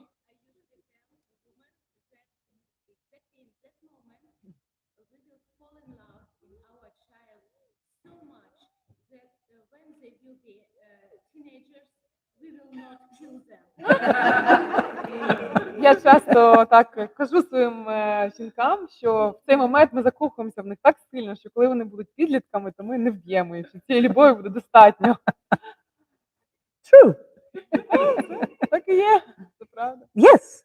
So it is a self-preservation experience of the species. Самозбереження видів. And if we are becoming, if we go through a process of birth with more interventions, it doesn't mean we cannot love our children in the biggest way possible. It just means we need to work for it. Якщо ми мали пологи з втручаннями, якщо пологи жінки хтось втручається, це не означає, що вона не буде любити свою дитину, просто для цього їй потрібно буде більше працювати. It is not as immediate and as high. Це не так природньо, миттєво і так сильно. Many women who had babies with interferences or interventions or drugs have to work at becoming acquainted. Okay, hello, let's get to know each other. Багато жінок, які під час пологів мали втручання за допомогою якихось ліків, вони казали, що вони потім мали досвід з дитиною як такого знайомства. Тобто потрібен був якийсь час, щоб познайомитися з дитиною, налагодити стосунки. We have great capacity to do it, but it's not given as the greatest gift of life. We have to work for it. Тобто ми маємо цю можливість це робити, але в цьому випадку це вже не як подарунок життя. Ми маємо працювати над цим. And it is quite interesting. I think the women present here who have given birth physiologically, naturally, with no help of drugs. Hello. І жінки, які тут, які народжували природнім шляхом, без ліків, Perhaps you will agree that even though the birth experience can be incredibly intense, once a baby is born, we are so glad we did it. We are so proud. тобто неважливо, які потужні, які такі важкі були пологи, як тільки дитина народжується, ми настільки задоволені, щасливі і горді. And many Пишаємось, times within the next hours or a few days, we say, I want another one. І часто так, там, через кілька годин, днів ми говоримо, я б не проти ще одного. It usually takes about 3 days for the memory of the pain to evaporate. Так, і десь біля 3 днів нам потрібно, щоб ця повністю інформація, пам'ять про біль випарувалася, так, зникла. After I gave birth to my second child, which was very intense, Після других пологів, які були такі дуже потужні, I tried as an experiment, I tried to be attached to the memory of the pain. I wanted to see for how long I could remember the intensity. я так Yes. старалася такий експеримент зробила, просто на цьому сфокусувалася, щоб запам'ятати цей досвід болі і дослідити, скільки часу я ще буду пам'ятати його. So I was like, remember, don't forget it, don't forget Не it. забувай, Don't forget it. пам'ятай цей досвід. On the third day, it became a cloud. It was floating away. І буквально на третій день він як вже облако випарувався просто. And I remember saying, don't go away. I want to remember clearly. Я пам'ятаю, я так казала, як чіплялася за цей досвід. Не йди, я хочу пам'ятати тебе. Impossible. Неможливо. All I remember is the thoughts I had related to the pain. Це ще пам'ятаю, це якісь думки, які в мене були в голові, які були пов'язані з болем. Which is another beautiful trick of nature. Це ще один такий цікавий такий жарт природи. To make sure we have more babies. Для того, щоб ми народжували Yeah. більше діточок. Yeah, if we remembered it clearly, maybe we would have just one or two. Якщо б ми так насправді це тверезо пам'ятали, ми б, напевно, одним-двома обмежилися. But also the fact of falling in love so tremendously after the birth guarantees that we feel that it was absolutely worth it. No regrets. Факт, що ми так повністю беззаперечно закохуємося, він дає те, що ми далі не маємо ніяких Regrets. Regrets? українською. Шкодуємо, не шкодуємо. Так, не шкодуємо. Shkuduma. Yes. No, no shkuduma. Yes. Okay, so let's go back to the elements for brochar and for tizam. Давайте повернемося до цих елементів, брошар і тизам. We mentioned the elements that contribute to the tizam. Ми Yes. згадали ті елементи, які допомагають нам відчувати цей вогонь, тизам. Yes. Nobody mentioned sex, really. Ніхто не Right? Хтось згадав? Тихесенько, але казала. She said very Yeah. like silently, very low voice. She mentioned. Yes, sex. Yes. Hot sex. Not only sex, hot sex. Гарячий Yes. секс, не просто так. Можна сказати це разом. Секс. Sex. Yes. Mhm. Which, of course, I'm sure we can make a very good list of elements for brochar. What takes away the hot energy? Я думаю, що ми можемо зробити такий ще великий список того, що відбирає нашу енергію, що робить цей от брошар. What takes it away from our lives and from a birthing experience? Що забирає цей вогонь з народження, з пологів і з нашого життя? Такі слова зневаги, так, знецінення. She said words of discouragement or painful words. I'm going to repeat it for the recording. Є так, слова знецінення, слова, які болючі слова. What were you saying here? You were saying something? No. Okay, you can say something. You said sex. What is the opposite of sex? Opposite. Протилежне. Що? Angry. Anger. Гнів. Uh-huh. Anger. Non-expressed anger. Невисловлений гнів, скоріш за все. It's different from expressed anger. Це Yes. відрізняється від такого гніву, який ми Yes? висловлюємо. Невиражено. Yes. I will tell you a story about anger. Yes? Я вам розкажу одну історію про гнів. There are always stories to illustrate. Завжди в мене Life. є такі історії, які можуть проілюструвати. Okay, so I was the midwife for a woman who had given birth at home, one baby, two babies, and now she was having her third baby. Я була акушеркою в жінки, яка вдома народила першу, другу, і зараз була в процесі народження третьої дитини. She usually was a very loving, soft, sweet lady. Зазвичай в житті вона була такою дуже люблячою, дуже приємною, м'якою жінкою. And during the whole pregnancy, she was very sweet and loving and smiley. І протягом усієї вагітності вона була дуже такою милою, посміхаючоюся. And she had previously the two births, very good births. І Excellent. попередньо в неї були такі вже два народження, два пологи. So Вони I були просто чудові, прекрасні. thought the third baby, it will come out easily. Я думала, що третя дитина, вона просто так от швидко вийде. So when I am at her house, she is 9 centimeters dilated. Коли я була вже в неї вдома, то вона вже мала розкриття 9 9? сантиметрів. So of course the midwife is like, І, звичайно, акушерка вже так потирає Yes. ручки. yes, the hands get tingly. Ну, так вже ручки да, потирає. But the woman was not tingly. She was not very happy. Але жінка, вона не була дуже щасливою. She was like this, Вона була насупленою, angry, like this.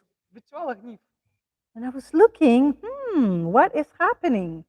І я так дивилася і не розуміла, що з нею відбувається. And some time went by, and she was like this, and the baby was not going past the 9 centimeters. І пройшов якийсь ще час, і вона така була напружена, і малюк не виходив.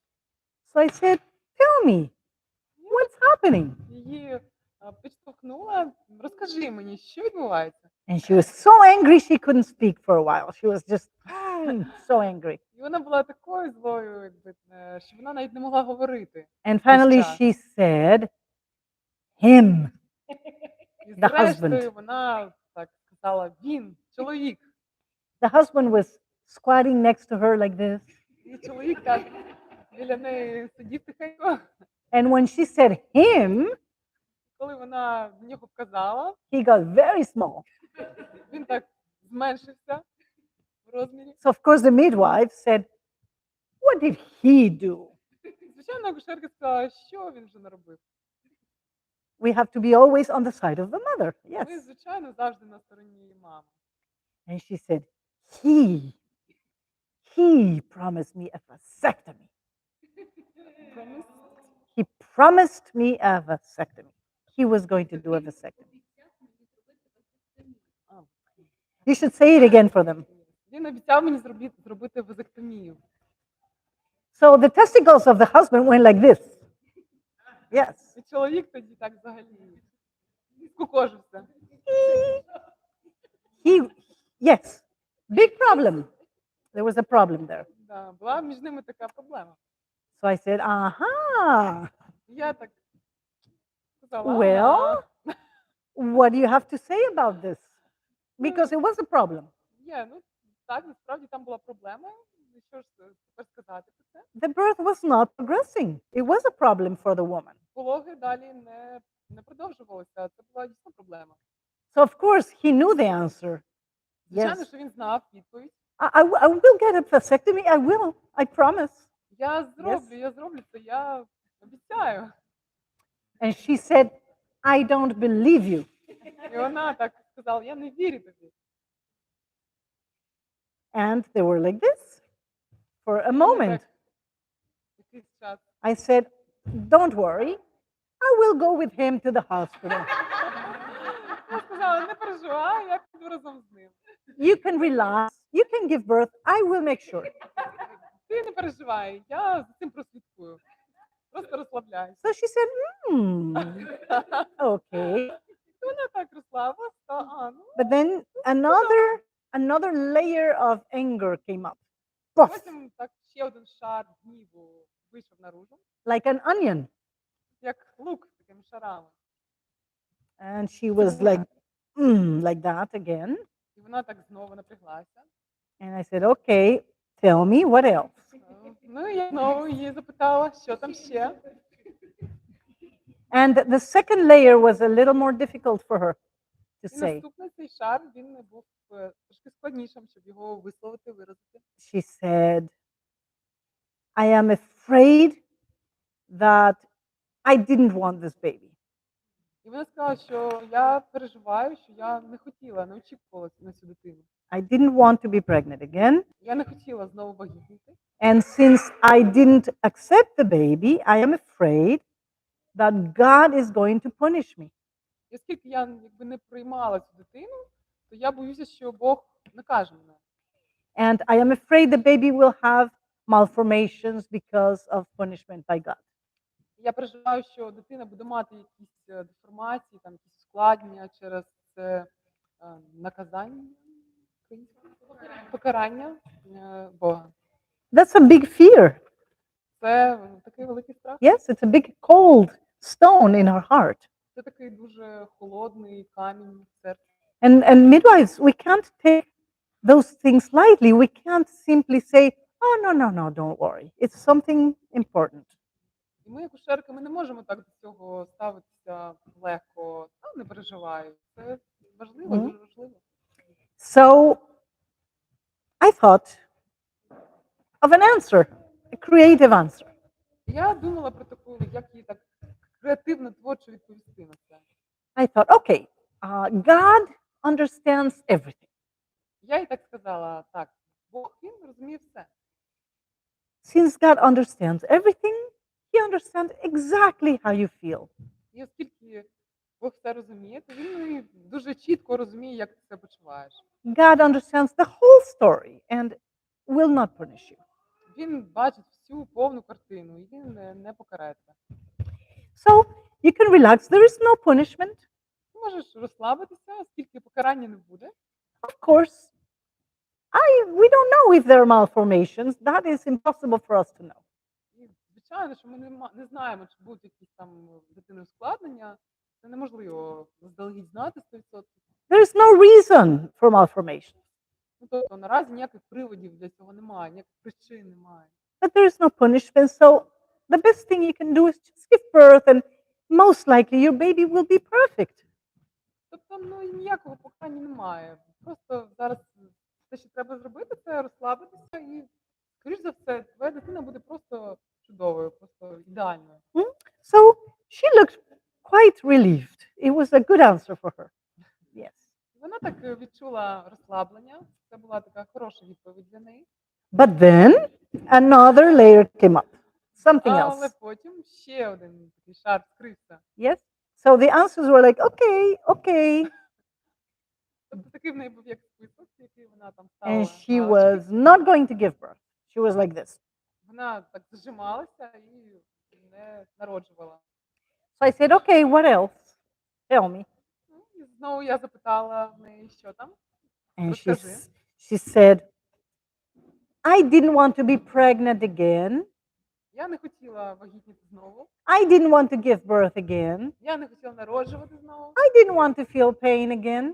Я не хотіла знову, щоб мені боліло. Take me to the hospital. I want anesthesia. I want epidural. Відвези мене до лікарні, я хочу епідуральну анестезію. Знеболення. It was very surprising because she was so proud. She had her babies at home, that she was so powerful.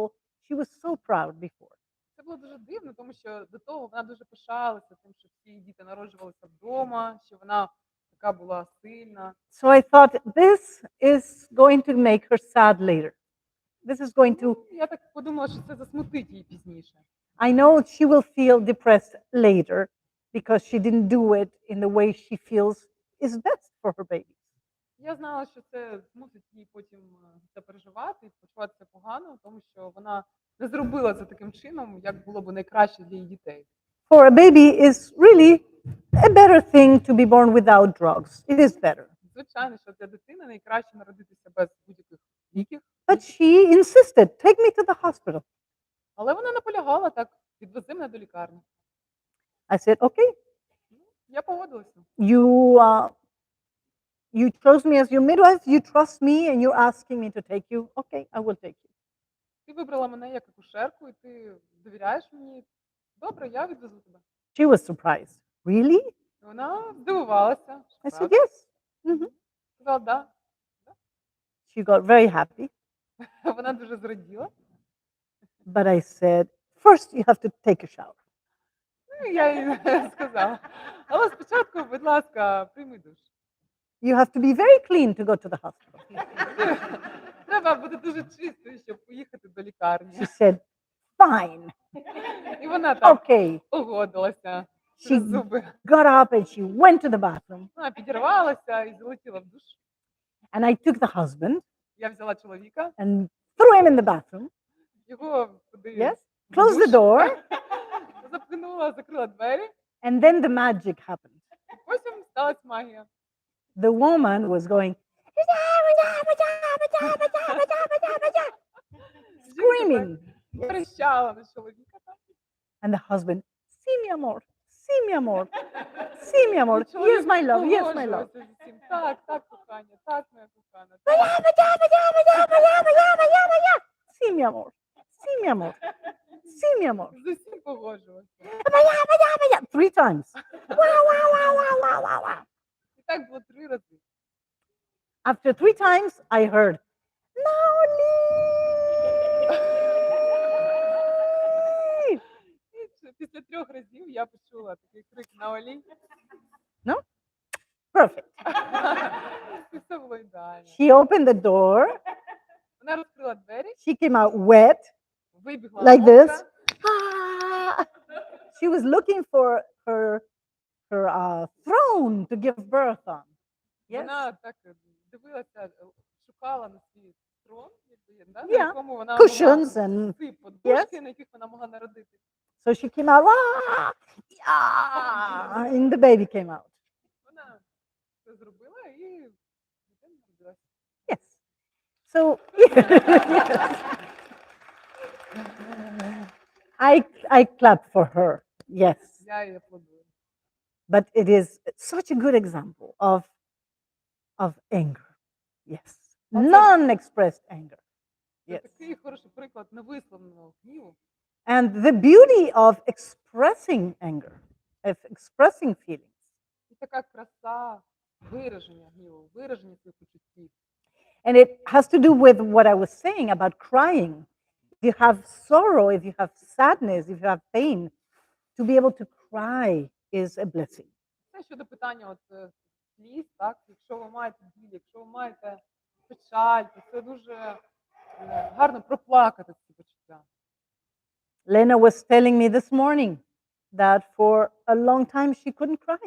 The sadness and the deep, deep sorrow of the violence of these times. She couldn't cry.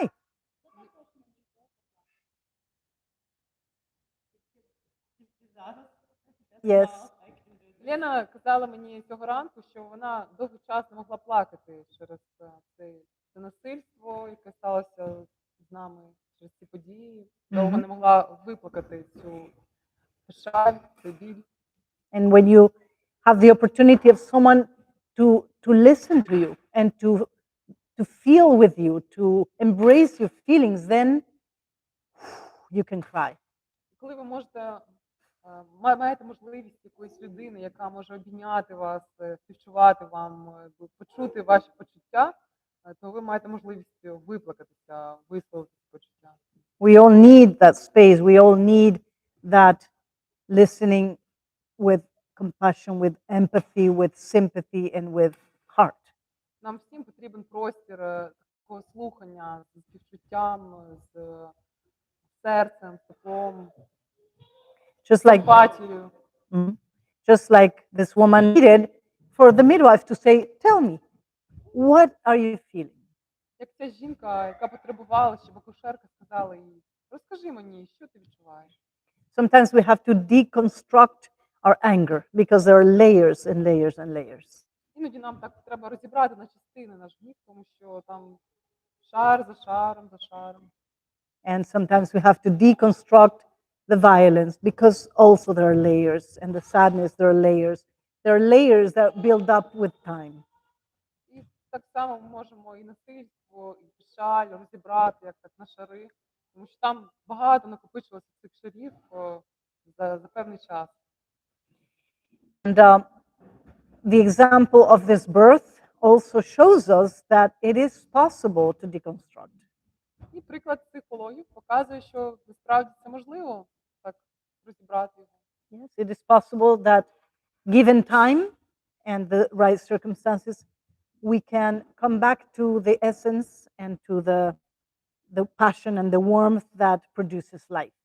І так він показує, що при певних обставинах ми можемо повернутися до те, що Um, я трошки поторможу.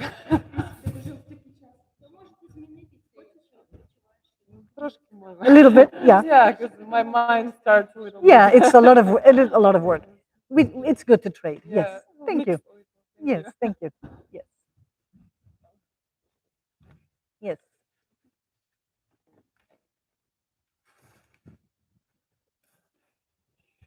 So in the midwifery work, in the doula work, in birth work, we are always working with these issues. Exactly. Тобто, коли ми говоримо про роботу в акушерці, роботу доули, власне, ми саме про ці речі, саме про розбір цих питань говоримо. To identify the areas that are cold and constrained, the stones, the petrified emotions, to massage them. Знайти ті сфери, намацати ці холодні каміння та ці тверді, ті, що заважають, і, так би мовити, промасажувати їх. And I will tell you a few more stories. Perhaps now I will tell you one more story. Я ще поділюся декількома історіями, а зараз хочеться одну згадати. This story is a different type of example, a different angle. Ця історія, вона трошки про інший приклад, про погляд з іншого боку. It's a story that exemplifies how a person can turn a very cold connection with death to the energy of life in order to give. Ця історія про те, як людина може, торкнувшись дуже холодного питання смерті, енергії втрати, і трансформувати її в енергію життя через народження. And it has a quite surprising path that the woman took. І шлях, який пройшла ця жінка, насправді містить великий сюрприз. A little bit. Yes, a little bit. Oh, near. so she can Yes. have. Okay. Because they could listen you, Okay. but hear you, but Not her. to Okay. translation. Okay. Like this. Okay. This is a woman who chose to give birth at home. Мова буде йти про жінку, яка обрала домашні пологи With her partner. They were in Своїм agreement. партнером. Вони мали взаємну згоду щодо цього. But her mother was not at all in agreement. Проте її мама зовсім не погоджувалася з цією ідеєю. And not only was she not in agreement, she was very negative about it. І ця мама, вона не те, що погоджувалася, вона ще й дуже негативно висловлювала своє ставлення щодо цього. She would call the pregnant woman almost every day, very often, to talk to her about her feelings, and they were always very negative. То ця мама щодня надзвонювала вагітній жінці і весь час розказувала одне й те саме про те, наскільки погано вона ставиться до цієї ідеї. So this is a very extreme mother, not the pregnant. The mother was very extreme. She was psychologically not very well. Насправді у цієї мами, вона вдавалась до таких екстремальних дій, і все це свідчило про те, що в неї психологічно було не все добре. Because she would tell her daughter, "You are not going to survive the birth. You are going to die in the birth." І що вона продовжувала казати своїй дочці, це те, що ти не переживеш, це на ці пологи домашні, ти помреш, And you will leave your child without a mother, твоя дитина лишиться без мами, and it will be your fault. це все буде на твоїй совісті. And another day she would say, "You are having a home birth. Your baby will die, А потім вона змінила трохи пісню і почала лякати смертю дитини. and it will be your fault." І це все буде на твоїй совісті. So you can imagine the kind of energy the pregnant mother was absorbing. Very negative. Можете уявити ступінь негативності тієї енергії, яку доводилось поглинати цій вагітній жінці. And of course, every time I saw her, I tried to help her clean the toxicity of those words. Власне, дуже часто, зокрема, під час наших зустрічей, чим я займалася, вичищала оцю всю токсичність, яка відбувалася. And finally, I asked her, "Please don't answer the phone anymore. It is not good." Because she was decided to give birth. It wasn't making her change her mind. І зрештою, що я їй сказала, будь ласка, припини відповідати на дзвінки своєї матері, тому що це вже було зовсім не жарти і абсолютно ніяким чином не допомагало. But it was contaminating her spirit. А навпаки, це отруювало її дух. So, the day of the birth, I was called in 3 in the morning. I arrived in the house, and the woman was sitting in the middle of the bed with her eyes closed, like this. І зрештою, в 3 ранку, в день, коли почались пологи, мене покликала ця жінка. Я приїхала і побачила її на ліжку з закритими очима в такій от позі медитативній. And she was just very silent and very internal. She didn't say hello. She didn't open her eyes, but she was not in very strong labor. І вона виглядала такою дуже зосередженою всередину, вона не розмовляла. І виглядало, що вона ще дуже на такій фазі неактивній своїх пологів. You know how a labor feels when it's not so strong, you feel like, okay, it's going to take a while. І насправді, коли Yes. ти бачиш, що пологи в активній фазі, ти так дивишся, ну добре, ну здається, це ще забере певний період часу, поки це. You know, if you calculate it, she must have been around 3 centimeters. Якщо You know, говорити like в that. мірках розкриття, ну я би так оцінила на 3 сантиметри. But she looked like she was in a panic inside of herself. She really looked afraid. Але насправді її зовнішній вигляд також казав про те, що вона боялася, що вона трохи панікувала в глибині душі. The color of her skin was green, like that bag over there. Її колір шкіри був такий зеленуватий, як оця торбинка. You know, that color of fear. Такий колір страху, переляку. And so I came and I sat next to her on the bed. І я підійшла і сіла поруч з нею на ліжку.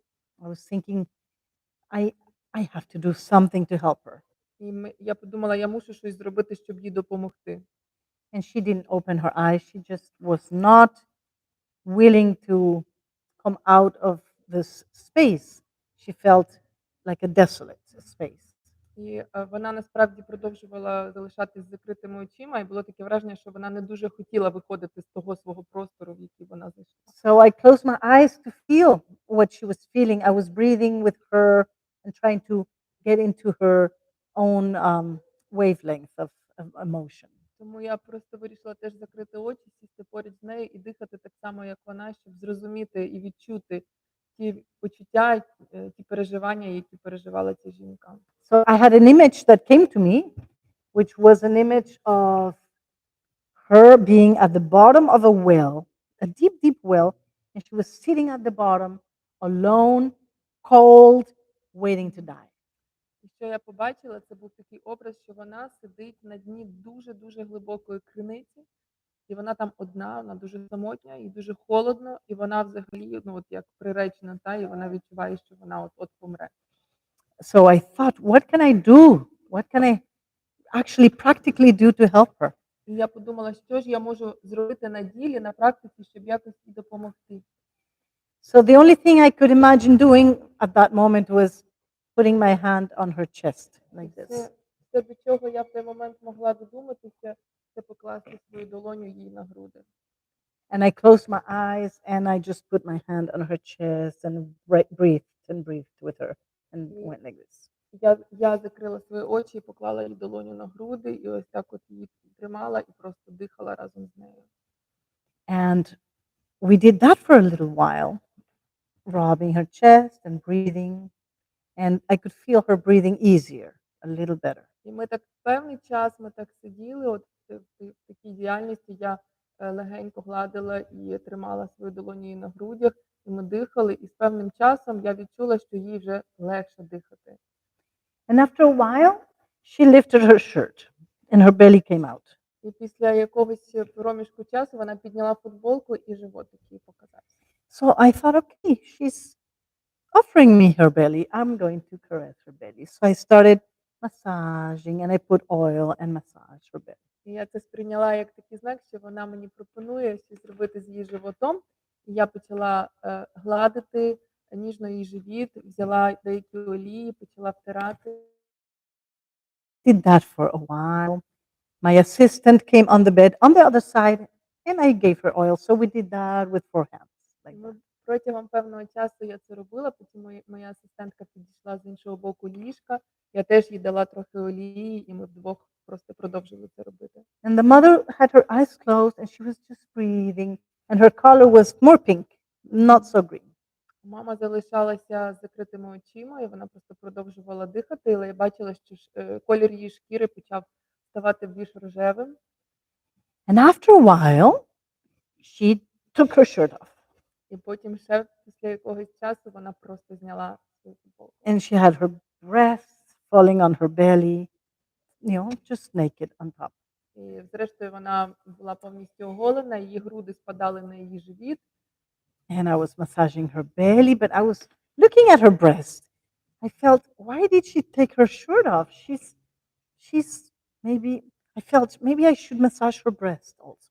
І я масажувала її живіт, але дивилась на її груди. Ну, ось вона оголила їх, Можливо, вона хоче, щоб насправді я теж торкалася її грудей, теж масажувала. The truth is, it felt strange to only massage her belly, being that her whole body was there. It felt incoherent. Насправді в той момент було таке дивне відчуття, при тому, що вона оголилася вся, було дивно просто продовжувати масажувати тільки живіт. Because she's a whole woman. She's not only a belly. And she was baring her chest to me. І вона ж така цілісна жінка, яка складається не тільки з живота, і вона певним чином запропонувала мені от всю себе. So I thought, okay, I'm doing this. So I put more oil. Я подумала, добре, я зроблю це. Я додала ще трохи олії. I had to go through an inhibition, the taboo of breast or sexuality. І мені довелося переступити через табу сексуальності грудей. And I started massaging her breasts І я почала масажувати її and her груди, belly. і її живіт. And my assistant, she looked at me like this. І моя асистентка на мене подивилася з великим здивуванням. Are we doing this? Ми що справді це робимо? And I was like, yeah. І я No казала, words. так, звичайно, без слів. Я просто Oil. додавала олію і Yeah. продовжувала. So, okay, we're doing this. Breast and belly. And Ми продовжували масажувати груди і живіт. the woman was breathing more deep. І жінка задихала глибше. And she was the color of a peach. І потім вона вже стала, стала як персики рожеві. And she was breathing, Вона and we were дихала. breathing І together. ми дихали разом. And after a while, she pushed us to the side and just stormed out of the. І в якийсь момент вона просто нас пороштовхувала і злізла з того ліжка. And she grabbed her husband and she went to the bathroom and she closed the door. And I thought, maybe we overdid it. І вона схопила свого чоловіка, потягнула його до ванної кімнати, і я вже подумала, може, ми перестарались. Yes, maybe it was too much. Може, це було занадто. So, a good midwife wants to know if the woman is vomiting or peeing, what is happening in the bathroom. Взагалі-то хороша акушерка мала б поцікавитися, що ж відбувається з жінкою в ванній кімнаті. Вона, в неї там рвота відбувається, Yes. чи вона пісяє, чи що вона там робить. It's important that we know. Це важливо Yes. для акушерки знати. So I went to listen. І я пішла послухати, що відбувається. Nothing. No vomiting, no peeing. Okay. Ні в кого не було рвоти, ніхто не пісяв. So I decided I'm going to arrange the things for the birth. І я подумала, я тоді Space. піду організую місце для народження. And maybe 15 minutes later, І десь 15 хвилин по тому the door of the bathroom, puff, open. різко відкрилися двері ванної кімнати. And this woman comes out wild, І ця жінка абсолютно дика звідти показалась. like a lioness Як левиця with fire. Wow. з вогнем. And she was looking for her throne to give birth. І вона шукала свій трон для One more. народження. Yes. І ще одна. Ah. She sat down and she was in strong labor. І вона сілася на це місце, і в неї вже була активна фаза пологів. And an hour later, her baby was born because she was pushing and baby came out. І протягом наступної години її дитина народилась, вона пужилась, і все відбулося. Of course, after the baby was born, a little drop of blood came for the placenta. Yes. І після того, як дитинка народилася, невеличка кількість крові вийшла в зв'язку з відходженням плаценти. She saw the blood. Oh, I'm going to die. I'm going to die. She panicked. І тут вона Yes. побачила цю кров і почала панікувати. Я помру, я помру. Which means her mind came back. Це Yes. свідчило про те, що її розум знову включився. Yes, the fear and the fear injected by her mother, it came right back. Той страх, який вселила її мама, він повернувся. What did I do? I said, of course you're not going to die. І що я зробила? Я сказала, ну, звичайно ж, ти не помреш. You are not going to die. Ти Чу. не помреш. Так чітко їй це Yes. сказала. And stay together. Placenta is coming. Everything is good. Все добре, плацента твоя зараз вийде, все буде нормально. Placenta came. And later she was on the bed giving the breast to her baby, laughing, happy. Все Yes. було добре, плацента вийшла, і вона там протягом короткого часу вже була на ліжку зі своєю дитинкою, усміхалася, сміялася і годувала грудьми. We were drinking champagne Ми пили шампанське, and hot chocolate. гарячий шоколад. So I thought, I think I'm going to ask my question.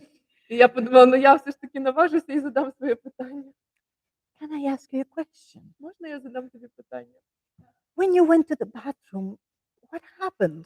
Коли ви пішли до ванної кімнати, що там відбувалося? And she was like, well, І вона така, ну. she asked her husband, do you mind that we tell her? І вона подивилася на чоловіка і каже, ти не проти, якщо ми розкажемо? And the husband said, no, it's okay, І okay. чоловік був, ну добре, розказуй. So she told me her birth story. Тож вона розказала мені свою історію народження. She said that she was at the beginning of labor, sitting on the bed, Вона розказала, що на початку своїх пологів вона сиділа на ліжку. and she said that she was precisely at the bottom of a well that was deep and cold, waiting to die. І вона розказала, що вона відчувала себе на дні холодного, глибокого колодязя, і вона очікувала своєї смерті.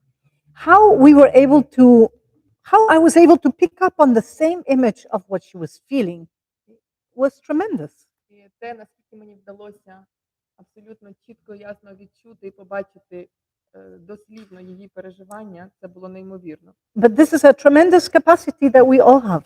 Але це ця неймовірна здатність, яку кожна з нас має. It is the telepathy, we call it telepathy, Ми називаємо це телепатією, but it's also intuition. також це інтуїція. And it comes anytime you connect deeply with a person. І це насправді відбувається щоразу, коли ти на глибинному рівні з'єднуєшся з людиною. When you get out of your cognitive mind Коли ми виходимо з свого когнітивного розуму, and you get into the same wavelength, the theta brain waves і, will do і that. заходимо в ці тета-хвилі нашого мозку. And it has happened to me many other times of having the same image as the mother. Later on, we compare, and it's amazing. You can feel what the other person is feeling. І зі мною це ставалось багато разів, коли я могла так співналаштуватися з жінками, і потім ми ділилися. Я казала, що я бачила, відчувала, і це виявлялось в точності те саме, що відчувала жінка. So she said she was down at the bottom of the well, decided that she was going to die because she wasn't going to retreat. She was going to do it, but it was death. І, власне, те, що вона розповідала, що це було її якби таке вирішене готовність померти, тому що вона не збиралася якось боротися, щось змінювати, вона просто приймала цю даність, як їй здавалося. So she said, but then something happened. І вона продовжувала, каже, але потім щось сталося. After a while, in front of me came the goddess of creation. А потім, каже, через якийсь час я перед собою побачила богиню створення. And the goddess of creation noticed that I was lost. І ця богиня помітила, що я якось була розгублена. And she asked me, do you want me to teach you how to give birth? І вона спитала, чи хочеш ти, щоб я тебе навчила, як народжувати? And I said, of course, teach me. I don't know what I'm doing. І вона сказала, звичайно, будь ласка, навчи мене, бо я поняття не маю, що я роблю. So she says that she surrendered to the goddess, and after a while, the goddess demanded that she get up. І вона каже, що вона повністю віддалася цій богині, і через якийсь час їй, власне, підказала ця богиня встати. And the goddess became hungry. І потім ця богиня зголодніла. She went in the bathroom, and at this point, the husband said, she asked me to put my pants down. І в цей момент її чоловік казав, що так вона попросила, щоб я зняв штани. And I was so astonished. I felt she needs so much energy that I asked the universe, help me, give me strength. І я була дійсно вражена, як це відбулося, що вона звернулася до Всесвіту з проханням дати їй ту енергію, щоб це відбулося. So I put my pants down and asked for energy from the universe. Отож я спустив штани і попросив енергії у Всесвіту. And the mother, she got down on her knees А ця жінка, вона стала на коліна, and she took her husband's penis and sucked it. і вона взяла в руки пеніс свого чоловіка і почала смоктати. And she sucked the penis until he ejaculated and she drank the sperm. І вона смоктала аж доти, поки не відбулася евакуляція, і вона проковтнула все і облизалась, And she got up встала, and she came out of the bathroom wah, вийшла з ванної with fire to give birth. з цим днем, який допоміг їй народити. I told you it's an interesting story. Я казала вам, що це цікава історія. It's a story about the energy of death Це історія про енергію смерті. and a very interesting way of turning the energy of death into energy of life. І дуже цікавий шлях, яким енергію смерті вдалося перетворити на енергію життя.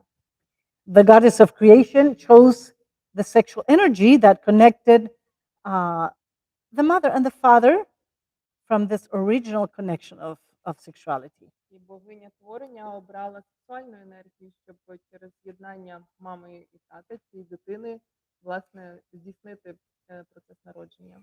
Because what is more pure, a vital force than sperm and ovum, the original seed of life? What can be more pure Що може бути чистішим, ніж самі основні, тобто сперма і яйцеклітина, ті клітини, які, власне, безпосередньо беруть участь в створенні життя. It is the sperm that came into her being to produce life and become pregnant to give birth. It is that same sperm. Та саме сперма увійшла в її тіло і, власне, допомогла створити життя. The hormones of sexuality, of tesão, the desire, the passion, those hormones are the hormones for great birth. І ті самі гормони, які беруть участь в сексуальності, які задіяні, ті самі гормони задіяні в процесі народження. So this is ordinary couple. They didn't take any drugs. Це звичайна пара, вони не приймали ніякі наркотики. They didn't drink wine. They were not drunk. The energy of birth brought that situation into climax. Вони не вживали алкоголь, не пили вино, нічого такого не робили. Це була саме енергія народження, яка призвела до того, що відбулося. And of course, the fact of putting my hand on her chest and the rubbing and the massaging of the belly, the massaging of her body warmed her up to a point of changing, of transformation. І ось ті дії, які я здійснювала, масажувала її животик, клала долоню на її груди, все це просто призвело і допомогло цій трансформації відбутися. So it was able to transform a cold death energy into life energy. Тобто просто таким чином ми допомогли холодній енергії смерті трансформуватися в енергію життя. That's one more reason I understand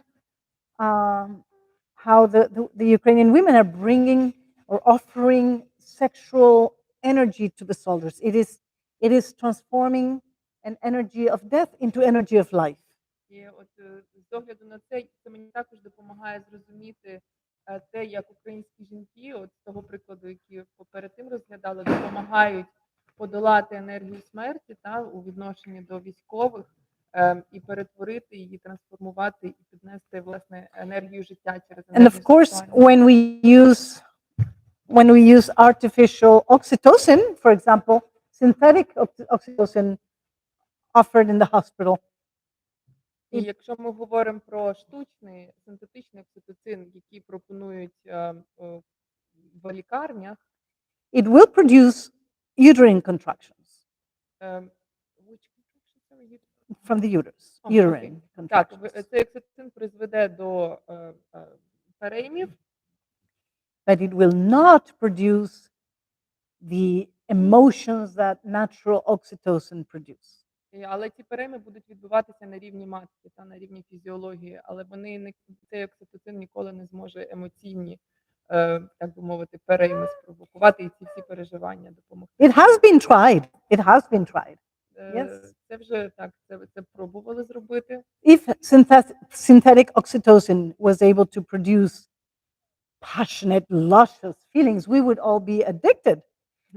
Якби синтетичний окситоцин міг призвести до цього емоційного та ейфоричного переживання, то ми б уже всі були залежні від нього. Yes, oxytocin in synthetic form exists in a nasal spray. You can spray it in your nose. Окситоцин в синтетичній формі та є в формі крапель, які можна в ніс вприскувати. You can inject it in the vein, like they do in hospitals. Можна це в внутрішньовенно вводити, як вони це і роблять в госпіталях. But it does not provide the complete experience of natural oxytocin, only the anatomical contraction effect. Але все, до чого він призводить, це тільки це ефект анатомічних переймів, тобто він ніколи не зможе забезпечити оцей весь повноту емоційних переживань.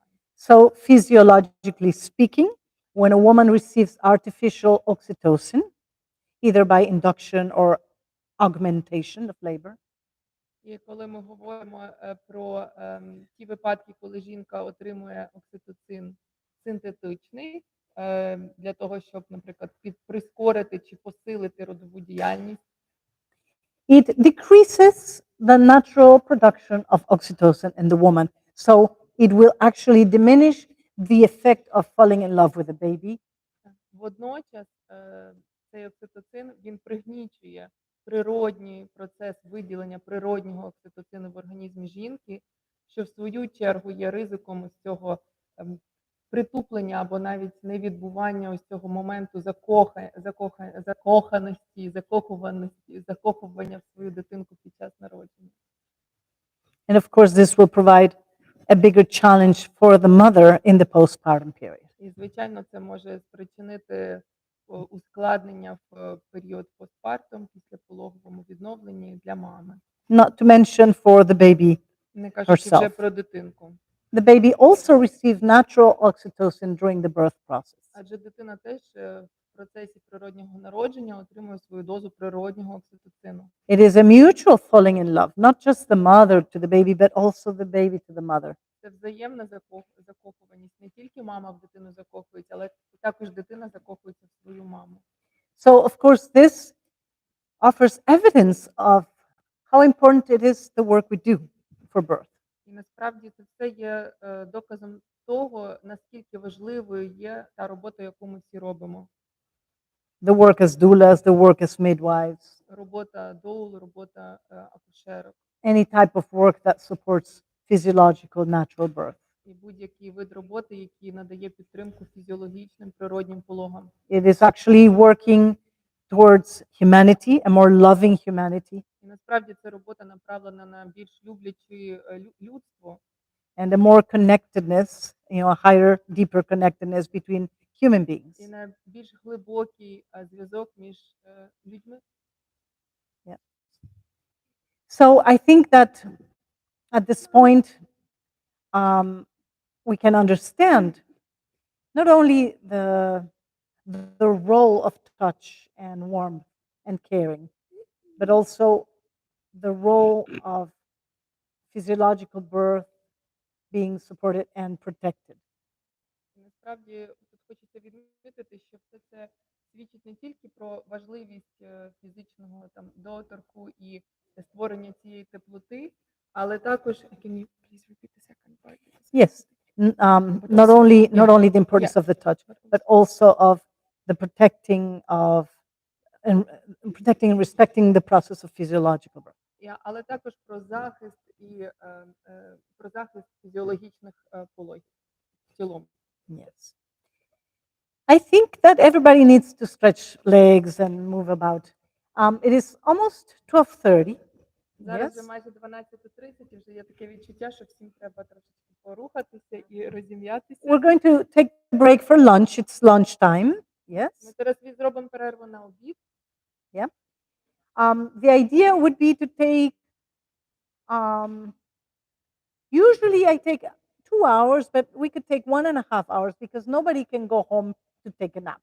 So we can take 1.5 hours to stretch and eat and walk and talk. And we will meet again. Ми зробимо 1,5 At 2. годинну перерву на обід, щоб всі встигли трошки пройтися, пообідати, щоб не було там часу піти додому і поспати.